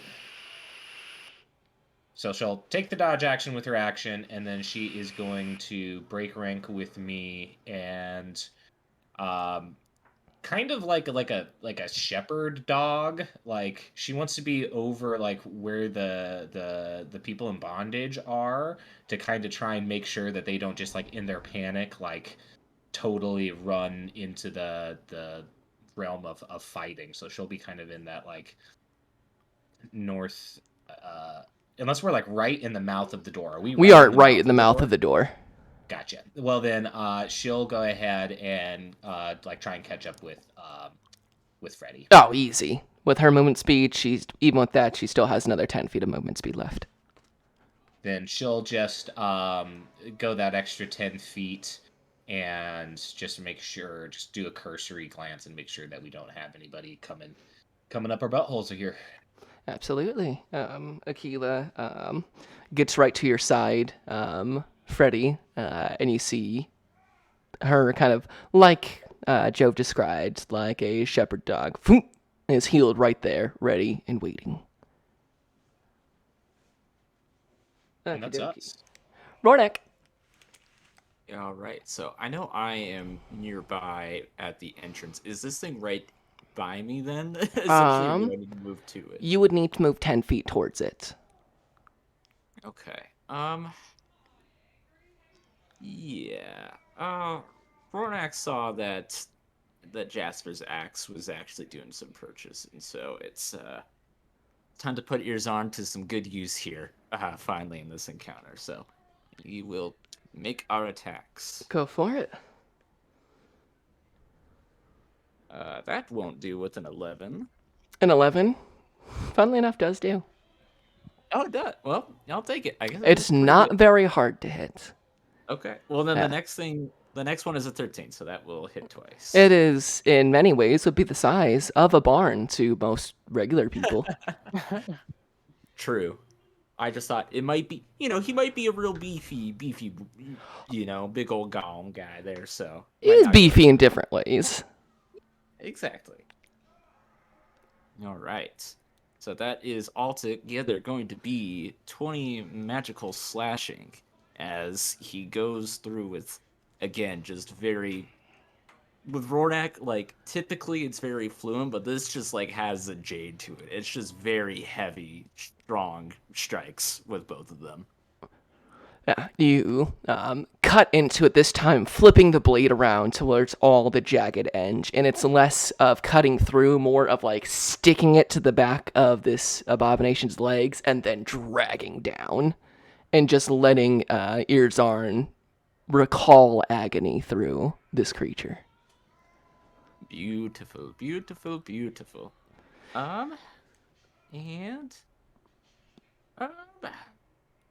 he's going to play it a little bit on the cautious side too. And so as he drags it back down, he gets back into his stance with ears on. And I will do patient defense on that one. You got it. Freddy. That's the me one. I'm gonna pull the classic wizard/archer move and jump out from around the corner, cast a firebolt, and then pop back behind. Go ahead. Make that shot. 17. That'll do. If you're gonna be a big shooter, then shoot. Oh, that's a gun. See that blue cap? I'm about to paint it red. Red. 15 fire. 15 fire. You got it. As I indeed turn his cap red. It does indeed. You see the you land. It strikes directly at the face of this creature, and you see the kind of the dome, this metal and flesh with crystal behind it, glow red hot. It does some damage, but it doesn't seem to be as vulnerable to fire as other creatures are. I'm gonna use my bonus action to pet Aquila, and then I'm gonna end my turn. Roll animal handling. Yes. Holy shit. Nat 20. Nat 20. There's this spot right behind Aquila's left ear hole that has just a little bit of scales spread out to where it's less scale and more of that in between flesh. And you scratch right there, and suddenly there's a dun dun dun dun dun as Aquila's beaver tail hits the back. Jove, you hear it in your mind. Yes. Wait, what the fuck? No. As Aquila does that, and then immediately moves past you and looks at you surprised. A moment of just yeah, and then her just oh, whoa. Wait a sec. Whoa. You don't know me like that. Did you see, looking back at her, her eyes are not, in that moment, they are not the draconic slits of blue or, was it brass that you did? Not brass, believe it's bronze. But instead, the soft, I believe, Jove, you've said that they're more of a hazel eye color. You see, while they are still the slits, they are Jove colored for the moment. But with a successful scritch, it is now the Abomination's turn. As Rornak, good on you, as you immediately get almost like a donkey kick backwards. As Real quick, he does have to take a con save for the Searing Smite. That's a natural 20. Nice, yeah. So the fire peters out. Yeah, you see that it's just sucked into the rest of its body. The fire doesn't seem to be able to catch and burn for a long period of time. And it's going to roll with disadvantage on you, Rornak. That's a 4. All right, the 4. That is, I'm going to doubt that under 10 hits you. It definitely does not. He is certainly ready and looking for it in his stance right now. Yeah, this time you push Earzarn down and dig it underneath the earth and push yourself back as the foot of this abomination scratches past Earzarn so close you can feel the heat and the wind past you. As it's going to use its other hand, Jove, it really did not like that. It's going to try to strike you. It's a crit fail as it strikes the tunnel. And I'm going to need, Jove, would you make me a dexterity saving throw? Certainly. That's an 8. That's an 8. You take 5 points of bludgeoning damage as part of this tunnel begins to fall. The construct also takes that damage. And you hear the sound of rock doom, doom, doom, striking its iron outer shell in some places. But it does indeed take some damage. I'll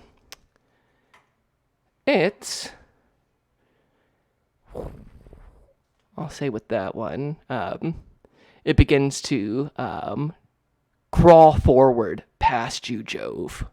boom, boom, boom. You get like underneath its body as it can't quite stand up in this and is like almost crawling, trying to shove its way past, never stopping this long, agonizing.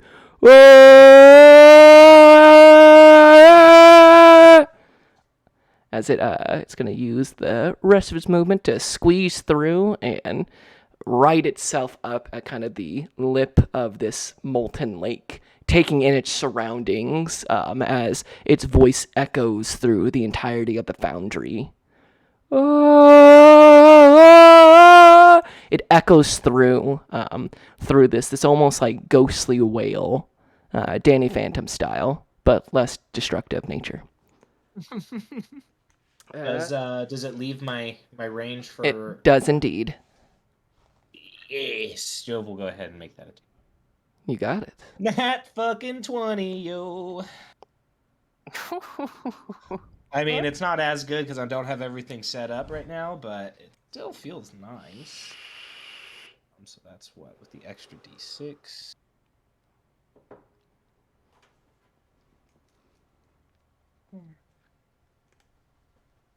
Alrighty, so we've got 6, 12.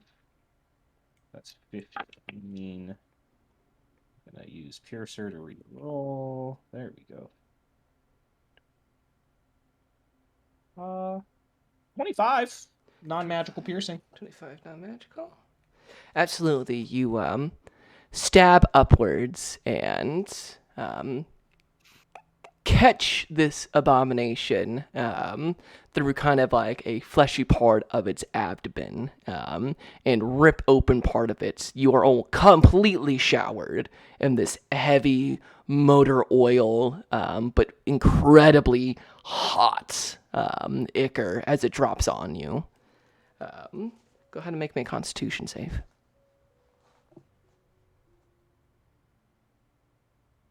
Con is going to be an 11.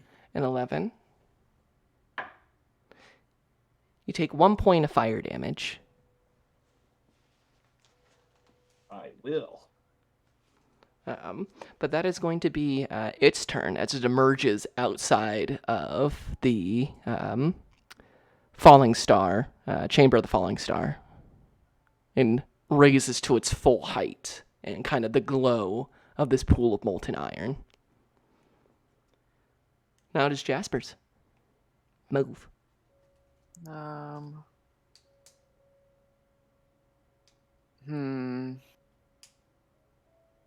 Yeah, I think Jasper, seeing that it is not at all deterred by the molten iron, gets super worried. Yeah, she'll run up with her axe, I think, and I probably can't get flanking on it from where it's at right now, can I? You will be able to strike it from behind and get your sneak attack because you do have allies close by, but it wouldn't give you advantage on this. Okay. In which case, she's going to focus with some deep breaths and use her last fighting spirit. All right, let's see it.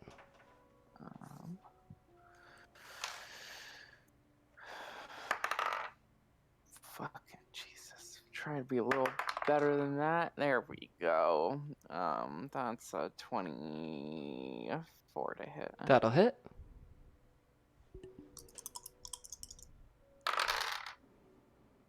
For 10 magical slashing. 10 magical. Will include your sneak attack die? Unfortunately, yes. Gotcha. Nice.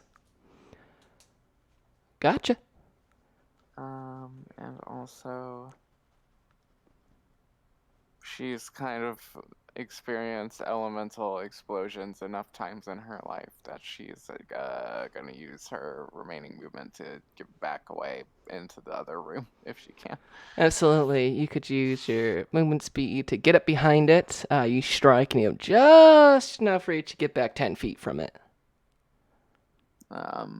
She'll use her bonus. Oh, I already used the bonus action. Never mind. That's it.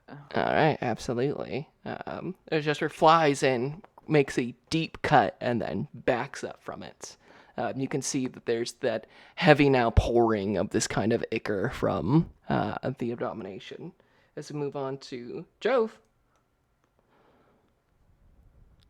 He is going to yeah, he fucking hated that. Gross. So he's gonna switch to his javelin, and he'll let loose 2 javelins standing where he currently is.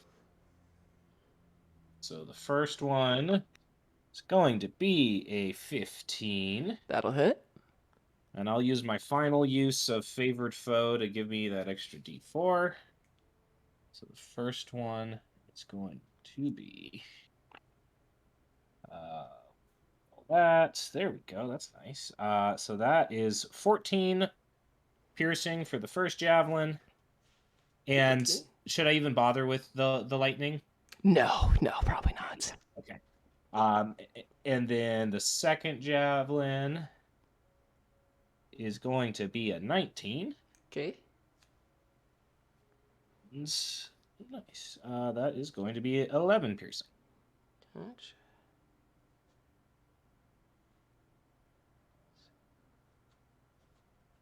Okay. And then Jove will stay in that chute, but he's gonna have Aquila head towards that like platform that we've like when we originally came into this room. So she kind of wants to go up there.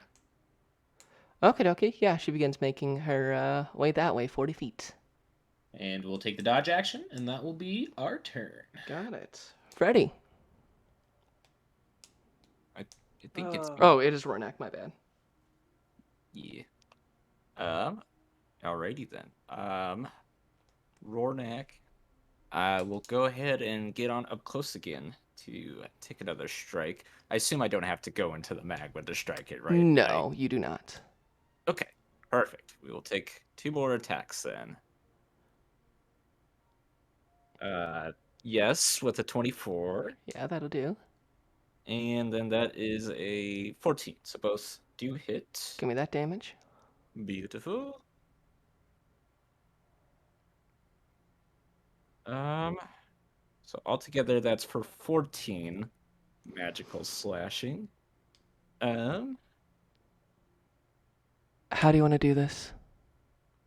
Oh, Ooh, fuck. oh goodness. So I imagine he's like coming from the back on Yes. this as it runs by. As it And- like squeezes through this tunnel, breaking parts of it, scraping its body against the sides of metal, flesh, and crystal. It like enters into the foundry and like sees the room for the first time, like feels the heat of the full foundry in full force, like this agonizing scream just ripping out from its chest as it finally stands at full height and opens itself up to this experience. You run up from behind it. How do you end it? Yeah, Rornak is like almost dragging like the tip of Irzarn on the ground, like kind of sparking as he's going for it. And I imagine like with the heave that he does, like coming up low, slicing it up perfectly from the back. It's almost like a full like shovel motion, just the way that he's putting his all into just to like rip through and almost just like flip the sword back and like catching it on his shoulder. It's just like one clean, swift motion. It's rigid, and it's literally like he just takes a shovelful of this construct and throws what he gets of it just straight behind him. It digs in and you scoot from like the back leg all the way up into like the lower back, as far as your blade will reach. So about 2/3 up through its body before pulling back, and you just rip out this awful combination of like iron vertebrae and crystalline capillaries and nervous system. You just completely tear into the back of it, feeling it tangle up in Irzarn's teeth. And as you rip back and throw the parts of it behind you with a large clanking sound, the immediately cuts as there's a as it hits its knees and falls forward, the bulk of the body falling into this pool of molten iron. There's a huge kind of wave of this molten iron. Freddy, since you are right next to this pool on that side, would you make me a dexterity saving throw? As a huge construct's whole body falls into this pool of molten iron. 20. 20? Yeah, you see that coming. You know exactly what's going to happen afterwards as you move up against the wall and away from it. The molten iron landing just inches away from your feet.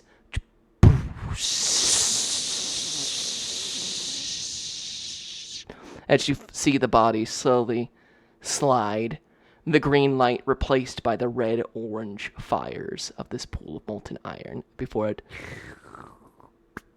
As you see 1, 2, 3, 4 of the stones still connect to it.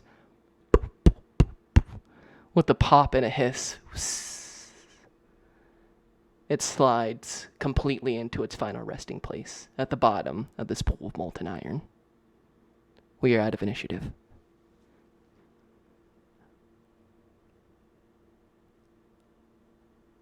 Jasper spends the next like 20 or so seconds dry heaving acid. Oh, and it's rough. It's bright green and yellow and black, and it's it has to take the whole mask off at this point, as like parts of it comes out your nose, and you're afraid it's gonna eat through your mask. Yeah, she's a mess. Yeah, full of tears and everything, makeup running, asking somebody to hold her hair back. Yeah. It's like a solid, since this is would be around like for a solid 12 seconds, you see just it's just an incredible amount of liquid. And then she just daintily wipes her lips and puts her mask back on. Who's the vomit comet now, huh? Jove would, though, for real, be looking for the... Get after that one, too. Would be looking for the folks in bondage. Did they...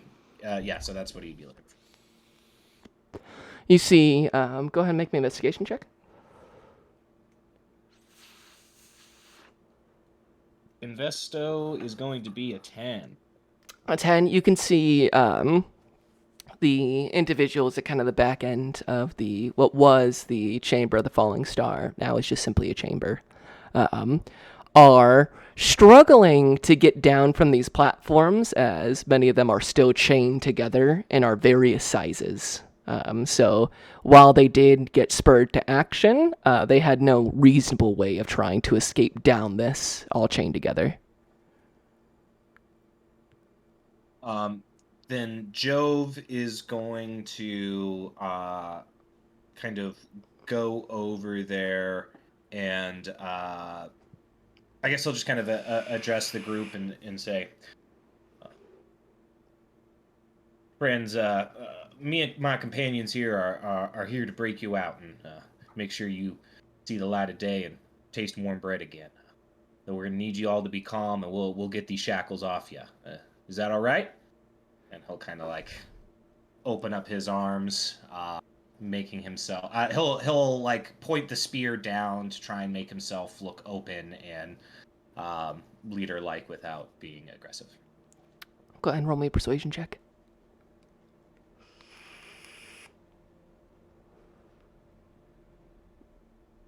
Nice. 19 minus 1 for 18. Yeah, you see that the enslaved miners all kind of, you see their shoulders kind of relax. Their breathing becomes steady. They start nodding to one each other.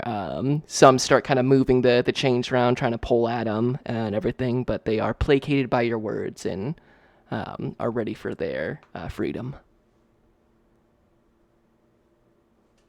Hey, Jasper, once you get a second, can you help me unshackle these folks? Yeah, she gingerly strides over and pulls out her thieves' tools. Go ahead Joe and make Bol- me a thieves tool check. Okay.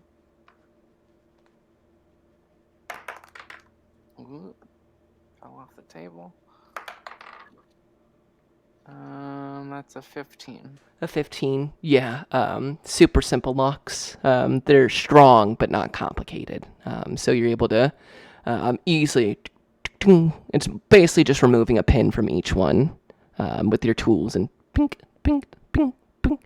It takes a couple of minutes to get through all of them, but about 5 minutes later, you have unchained the majority of these miners. They're in pretty rough shape. Many of them look emaciated, underfed. Clearly, the strain of being worked monstrous hours for a long period of time. Some immediately collapse to the ground, exhausted from their days of labor. But they appear, while mentally scarred by it, they do appear not to be in the stages of dying. And as Jasper is freeing them, Jove is gonna go into his pack of rations and really give them a little bit to eat, not like a full ration, a full day's worth of food, but start distributing that. And as he does, he's keeping his eye out for any halfling. As you're handing out the food, you see, much like the first set of miners, many of them struggle to try to eat this. It's like their bodies don't want to accept normal food any longer. You can see a number of them have bits of teeth that look like they've broken after chewing on something quite hard. Not from having your teeth busted in, but by chewing on something that is not meant to be chewed on. However, a number of them try to stomach as much as they can. The biggest eater eating maybe a quarter of a day's rations. But you do come face to face with a middle-aged halfling male. He's got kind of, the mutton chops that lead into the mustache, dirtied, growing out in kind of crazy uneven clumps in some areas, dark kind of eyes, dark hair. What at one point might have been a kind of like a pot-bellied has now shrunken up considerably, and as far as halfling goes, he looks rather thin. He's gonna drop into halfling and approach him and say, "Well, howdy, cousin. Hope you're gonna make through. You're gonna make it through here all right. Now tell me, does your mama call you Amber?" You see his kind of eyes snap to you, and halfling responds, "Yeah, my mama used to. I'm called Umbral. Umbral Berry Pip." Umbral, I'm delighted to tell you that Lupe's okay. She's up top, and we got her tucked away nice and safe. And I told her I'd come down here and find her daddy. And, well, look at that. Here you are. It's a pleasure to meet you. Name's Jove. Jove Featherfoot. And Umbral just falls into just a heavy hug of just all of the strength left in him just dissipates after hearing that. He just is sobbing, hearing that. Thanks you in halfling, and you could just feel just how frail this halfling has gotten. You can feel what used to be probably powerful shoulders, a solid gut, a halfling used to toiling in the mines has now shrunken. You can feel bits of bone poking out, in just a way that halflings are never thin like this. Any good halfling, even this far out here, should have some meat on their bones. And he's clearly a stout halfling. He's not your light-footed kin. As he just thanks you and is just besides himself as kind of a moment of relief in what has been his own personal nightmare for days. Yeah, and Jove will just kind of be there for him for a few as he kind of gets himself pieced back together and kind of look at him and put a hand on his shoulder and say, "It's gonna be all right from here on out. Me and my friends gonna get all you taken care of. Make sure that something like this don't happen again. So eat up if you can. We're gonna need our strength. We got a bit of a walk ahead of us."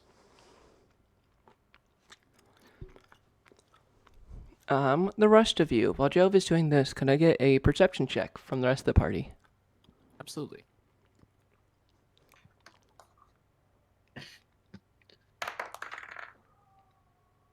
That's a 13. 13. Catchphrase. Passive of 12.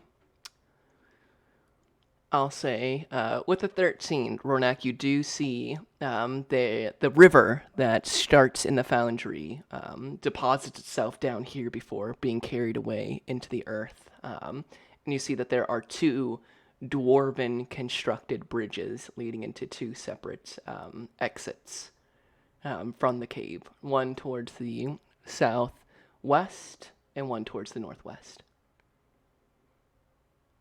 Yeah. Rory will point that out to the party as they're going about and let them know. Looks like we've got two bridges that can lead to some exits around here. Looks like southwest and northwest of here.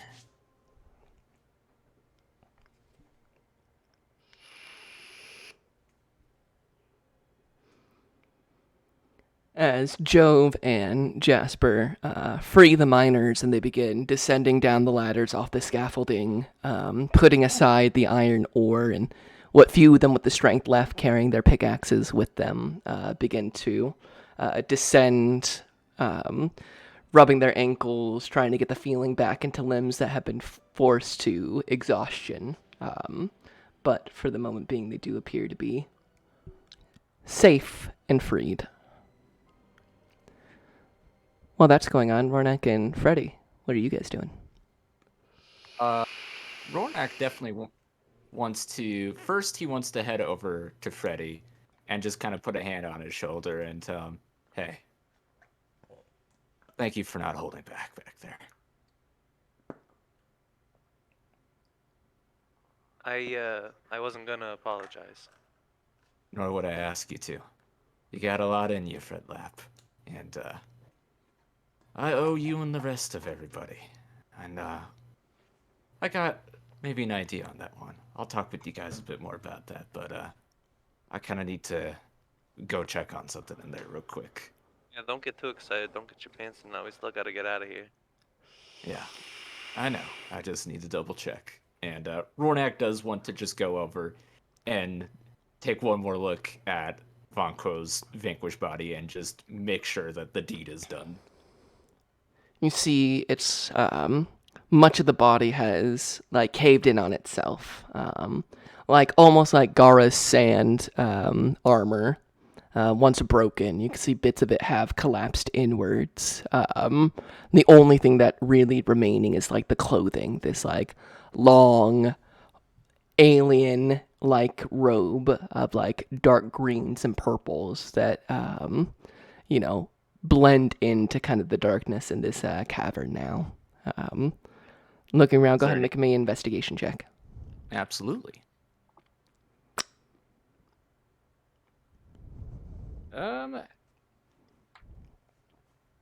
Yeah, that's just a 10. A 10, you kind of search it, find the robes, and upon looking through, you kind of remove the clothing. The rest of the body kind of falls to dust and stone and crumbles. However, now that you have it in your hands, the robes themselves are very familiar to you, for they are yours. The same Githrazai traditional clothing that you would wear on a hunt, that Von Quo has been wearing in a mockery of your failure. Ronak takes a deep breath and kind of dusts off the worst spots on it that he can from that Vonko dust and ash as he fits it on himself. It is a think very like the dude with the hat from Mortal Kombat, Kung Lao. Kung Lao, yes. Yeah, so imagine kind of like the top part of Kung Lao and like a dark purple. You can feel sleeves have been added that you immediately rip off, of exposing your bare arms, and then it fans out on both sides. It has a section for your legs to go through, and then has almost like a capelet for the bottom half that splits down the back. And you can see on the back of your robes, there is a symbol. Let me see if I can find an image for it to post for you. Please and thank you. Let me see if I can find the symbol of the Githrid's Eye. Ah, yes. It would be...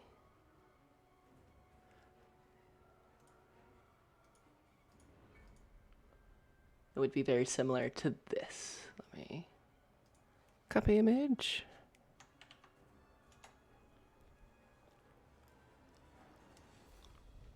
Ooh. Is on the back of it. As you remove the old ropings, this kind of almost, in a way, almost like conquistador style, or maybe more like matador, with like your big robes and everything covering arms. It's like now is sleek and tight, and fits your body, letting your the appendages that you move the most, and it fits just as well as the day that you left the Githrid's Eye home in Limbo to chase after Vonquo. I suppose the hunt comes to an end, and he'll do one last kick of the dust of Vonquo to scatter him once and for all there before heading back and join the group. He watches Rornak returns in this very different set of robes, much more combat oriented, tight in all the places that needs to hang on the skin, and for the first time, Rornak no longer moves with the kind of conservative, hold all of your appendages in, don't touch mentality, to now Rornak fully walks in his space. Ears aren't placed perfectly as it slots in across your back where your Githrid's Eye would hold your weapons. There's this smite holster still fitting perfectly for Earzarn in the back as you walk a reunited Githrid's Eye.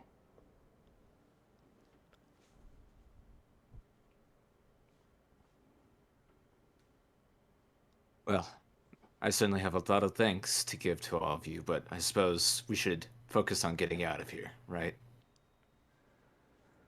Yeah, did we find everything we needed for your hawk friend, Jove? We do have that, though I would feel remiss if we didn't take a trip down to the shrine. At least poke our heads in. I'd be happy to go down there real quick, like, and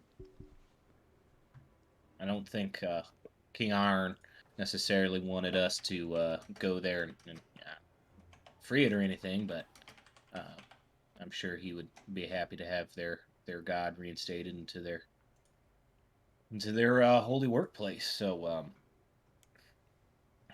I can jet off. I'm sure we don't want to put this whole train of people potentially into danger. So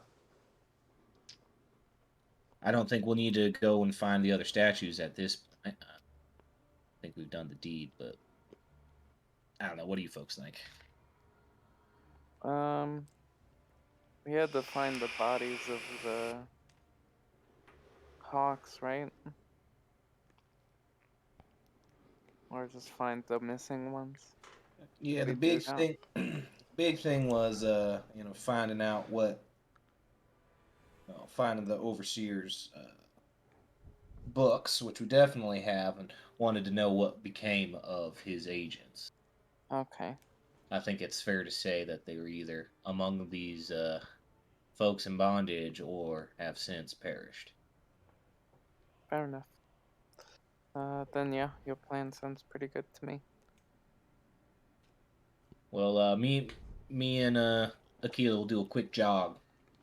And if you hear my voice booming, that means there's shit down there, and you fast-footed folk can come help me out. So I'll be right back. Joe will take a little jog with Akila down from the written map. It looked like it was from southwest or from the Chamber of Falling Stones. That is still the case. Yes, you enter into what is known as the Shrine of Grumbar, the primordial god of Earth. You see inside Jove a basalt column.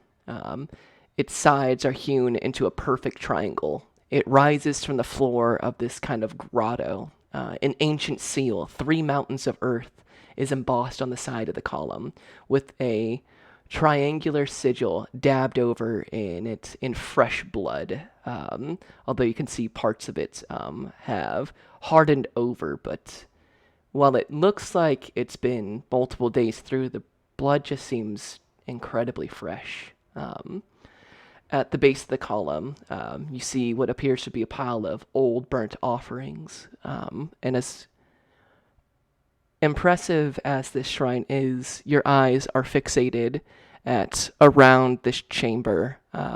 You see the better part of 10 individuals there, the back of their skulls opened up, like watching one of the pods from Aliens that hold the face huggers. When it opens up, imagine that in the back of their skulls as their features are pinned outwards, as all 10 bodies are pinned around the outside of this shrine. Christ. Yeah, I guess Jove will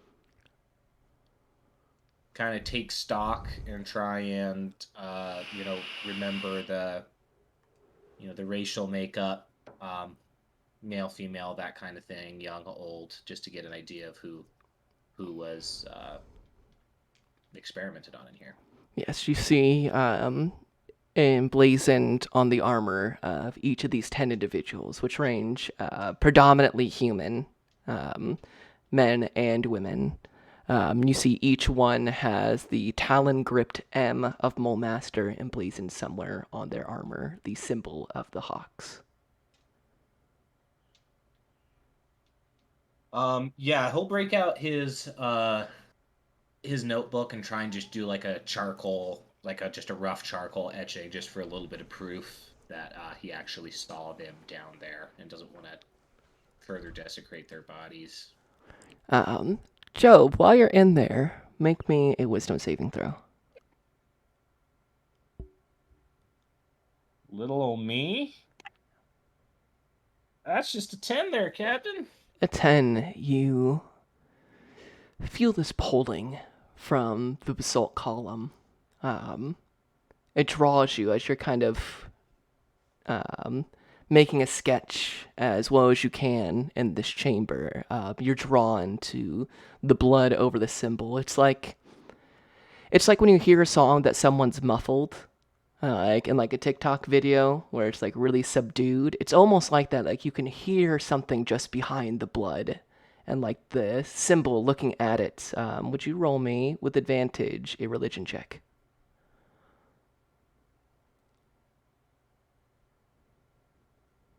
That is an 11. An 11. 11 will do. You see that in blood is that triangle with the little kind of upwards slash from the bottom, which you know is the symbol of Agramark, that has been painted in blood over the front of the symbol of Grumbar.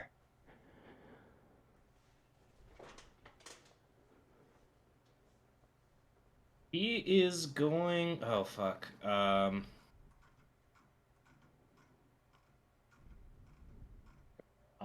He'll use thaumaturgy to boom his voice and call out for Freddy.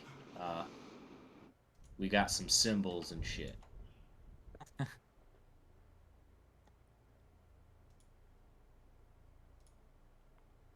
Freddy, Okay. I will say with his thaumaturgy, even with your passive perception, you do hear Joe's voice ring out.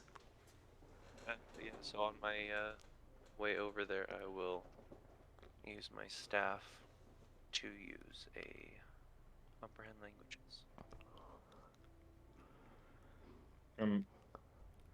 Whenever Go for it. I was just gonna address Freddy, so if you had Go for it. No, you're fine. While Freddy is doing this and enters in to see these symbols. Go for it, Jove. Well, Freddy, I think we recognize something here from our past adventures. I felt compelled to wash off this blood over the symbol of the fallen the Ludwig-Khazar clan's patron deity, but I don't know. I just didn't want to do that without having somebody that's got a little more knowledge in these things. I wouldn't want to, I don't know, fuck anything up. But oh yeah, and if you haven't noticed, I think this is what became of the Hawks. As Freddy, you take in the sights of all these hawks that have been like pinning insects for a collection. Their craniums opened up, emptied out, and then cataloged against the walls in this macabre. It almost looks like their bodies are in service to whatever dark energies are here. Well, that's nice. I guess I just start looking at symbols, seeing if they're a language. They are not a language, but you do immediately recognize the symbol of Agramark painted in blood across it. You see the symbol of Grumbar, and there are bits of Dwarven in here, and that are kind of like carved into the shrine, and they're all just kind of venerations and praises of Grumbar, the primordial god of Earth, the Earthen Lord. But so much of it has been covered by this blood, and parts of it are rewritten and crossed out in blood to put Agramark's name instead. Just a complete defilement using the hawk's blood to rededicate this to Agramark. Yeah, so it looks kind of just like a messy shrine to Algramark and all them folks. All right, well, I'm not going to break out a sponge and clean this whole thing, but it only feels right to at least throw some water on this. I mean, if we need something cleaned, I have prestidigitation, the cleany thing that Zan uses to make himself look spiffy. Right. Well, yeah, I mean, I'm sure that the Ludwig-Khazars would be mighty thankful if we cleaned up the spot a little bit, or I should say you, if we got the magic thing. Yeah, alright, I'll get to work, I guess. And I'll just start, like, cleaning whatever blood I find off. Just kind of, like, walking around just like, oh, there's some more. God. You go to all three sides, and about a minute of casting prestidigitation, the final bits of blood fall off, and you now have this perfectly clean basalt column. And as you do, as the last bits of blood fall off, you hear. It's like the walls themselves pull back. The chamber almost inhales and widens as the bodies of the hawks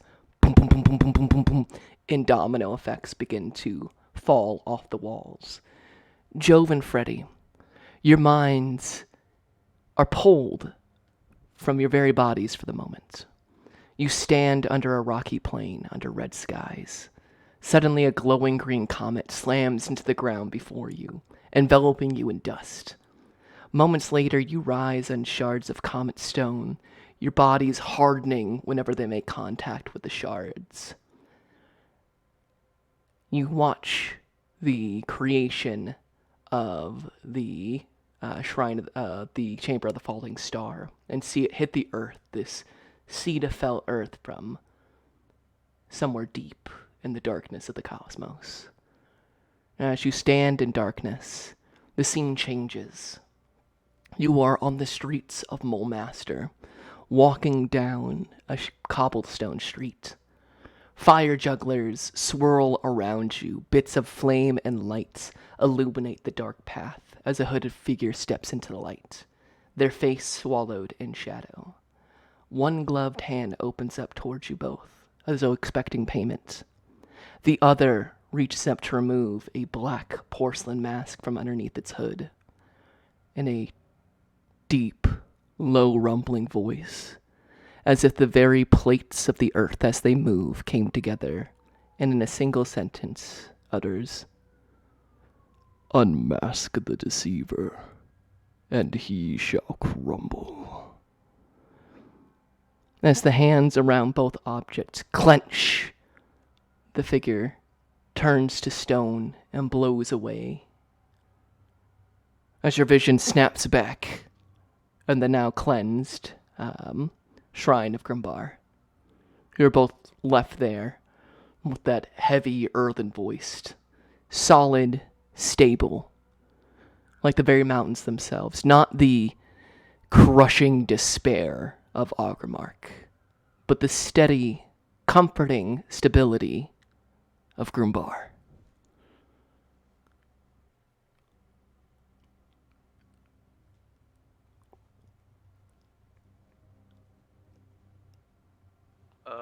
Okay. So, what deceiver? Yeah, that was pretty fucking intense. I don't know if you're used to just getting flashes of visions like that, but they're relatively new for me, so fuck. Uh, Well, I'm gonna write down what he said, and maybe once we're a little more comfy, we can compare notes and see what exactly that can mean. Gonna have to chew on that one. I mean, I feel like out of all the people we know, the people that deal with masks the most are, us. Truly, I mean, half of us wear masks.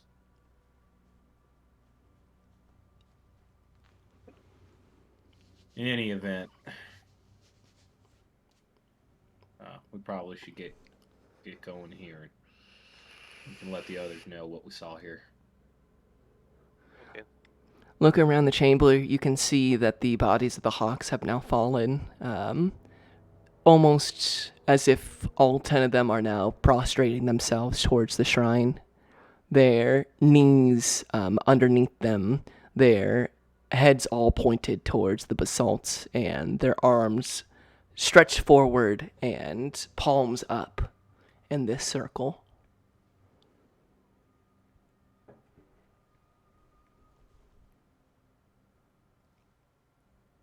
But you sense no other visions, nor other inklings of chaotic elemental energies as you exit from the shrine to Grumbar. The rest of the miners have now successfully descended from the scaffolding and have gathered towards kind of the mouth of what was the Chamber of the Falling Star. You see Umbral assisting, or at least attempting to assist some of the other miners as they make their way out of the cave. Party, what would you like to do as you all reconvene?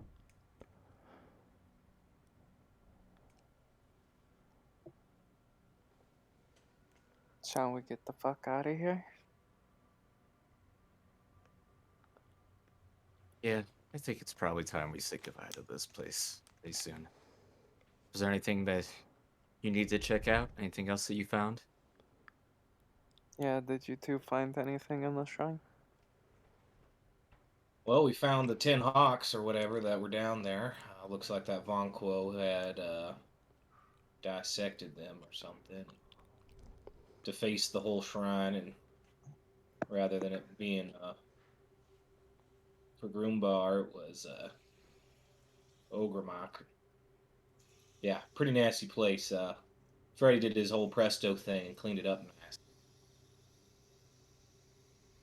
Certainly sounds like Von Quo's taste there. Anything of interest that you found after that?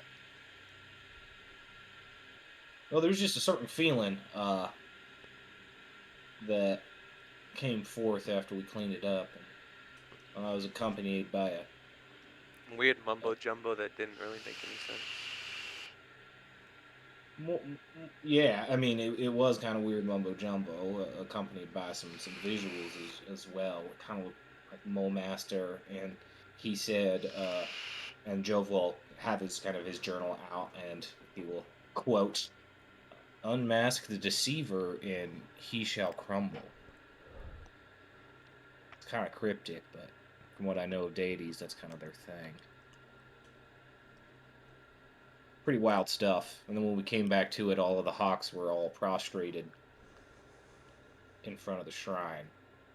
So, yeah, kind of spooky stuff. But I got an etching of one of their armor for some proof for Groshan lore, so he knows that we ain't blowing smoke up his ass. So are they both wearing their masks? Um, I believe my mask is off at this point. unless you have put it back on, only Jasper has her mask on. Hey, Lapis, could you take your mask off? I can't believe I have to tell you this, Freddy, but my pronouns are she, her. So whoever that vision was talking about was not talking about me. I didn't ask for a poem. I said, could you take your mask off? It's fine. She'll take her mask off. You see the slightly bruised, but it is the face of your sister Lapis. Oh, after getting slam-jammed by that abomination, she's very bruised. Well, you didn't crumble. You can put your mask back on. Great. I So, appreciate you being snarky with me, but I'd rather be safe than sorry when dealing with the vision of the end of the world, if you don't mind. well, if we're gonna start pointing fingers, Oh, do you want me to take my mask off? no, I'm talking about you're the leader of your fucking cloaks organization is a fucking spooky asshole wearing a mask. Yeah, you're just right here. We can Well, go. I'll ask him to take his mask off. Don't you worry. yeah, you know, I think it'll be just that simple. You just gotta ask him to do it. And No one's thought of that before. You don't I know. know you're all into masks and stuff, Jasper. Part of at least what I saw. I don't know if you saw the same thing, Freddy, but somebody grasped my hand. They were only wearing. They had a hood on. It looked like they might have been wearing a mask themselves. One glove. That's when they gave the information about a mask and the deceiver. Definitely looked like a mole master, but not just like on any day. There was like fire jugglers, and looks like there was some sort of party going on. So I don't know. You always wear a mask. If you know any mask wearing friends, keep an eye out. Let's just hope it's not one of those like mask festivals where everyone's masked up and then we have like a That would get 1 in tedious. 1,000% chance of just unmasking the right person. Removing a lot of masks that night, I think. So. Oh, Yeah. one last thing. Sweet sword there, Rornak. That's mighty fine blade work right there. So, Yeah, and it hurts when it enters your body too. It's great. Yeah, Apologies. y'all done turning on us, or are we gonna have to watch out for that in the future? No, I think that one is done. As he will take out the sword and kind of look over it. With Vanquo and my hunt now out of the way, I believe I'm now free to hunt what I please. So, I owe you all a massive thanks with that. I would tell you that a mercy owes a mercy. But me, as Rornak, as he rests the sword down on the ground, does not feel great being indebted about my hunt to others. So, something for you all to think over. I would help you each with a hunt of your own. Pick your mark, let me know what you want. Doesn't have to be now, but just something to think over. Might take you up on that, Rornak. I will take you up on that, Ronak. Please, I will not be satisfied until that is repaid. But you all helped me with that. I wasn't the one to kill my own mark, so never say that I was a Gitzerai that remained in a debt.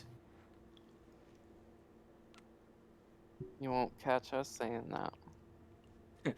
I'm more than positive that the Lapis siblings will figure out what they want on that one. Oh, and Jove, our friend that you asked about, your question, they seem to think it could work out. Just FYI. Well, sounds like it's good news all around. Yeah, I meant to say that earlier, but the mind got kind of taken over for a bit. I can see why having something like that whisper in your ear, because it was saying spooky shit at me too, so. Yeah, well, the bastard's gone for good. Good fucking riddance, jeez. Yeah, I owe you guys big time.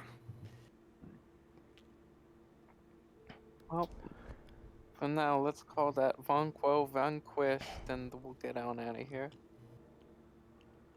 Amen to that.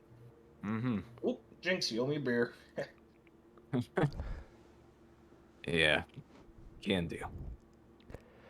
As the party reconvenes, you gather up the remaining freed miners.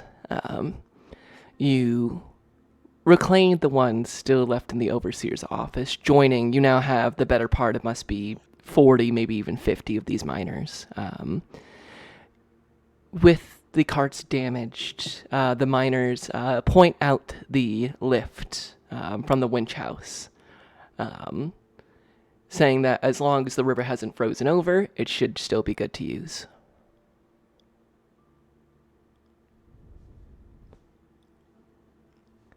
Yeah, we, assuming it hasn't frozen over, we'll use that one. The miners help pull down the correct levers, bringing the elevator all the way down the 500 feet to the bottom of the mine. You gather the survivors and what meager belongings they still have left on their person as they pull the lever and you ascend up through the mines. The gears and turns crinking, pulling up this large amount of individuals, including yourself. And as it clicks to the very top, the lights of the day, it only being probably the early afternoon, shines through as you see the many miners shield their eyes, seeing the bright light for the first time in many days, as some of them weep at the sights. Others can't help but to run out and embrace the cold and the snow, as you see Umbral look frantically and ask, "Where's Lupe?" That's where we're going to end our session for tonight. GG. Yeah. That's a bingo. Well done, party. Let us wish chat good night. Good night, Good night, chat. chat. Night, chat. Good night, chat. Good night, chat. Welcome back after a bit of a hiatus from us in our first session of the New Year's. Way to start off strong with a Mind Flayer fight. So, until next time, peace in the Middle East, much love.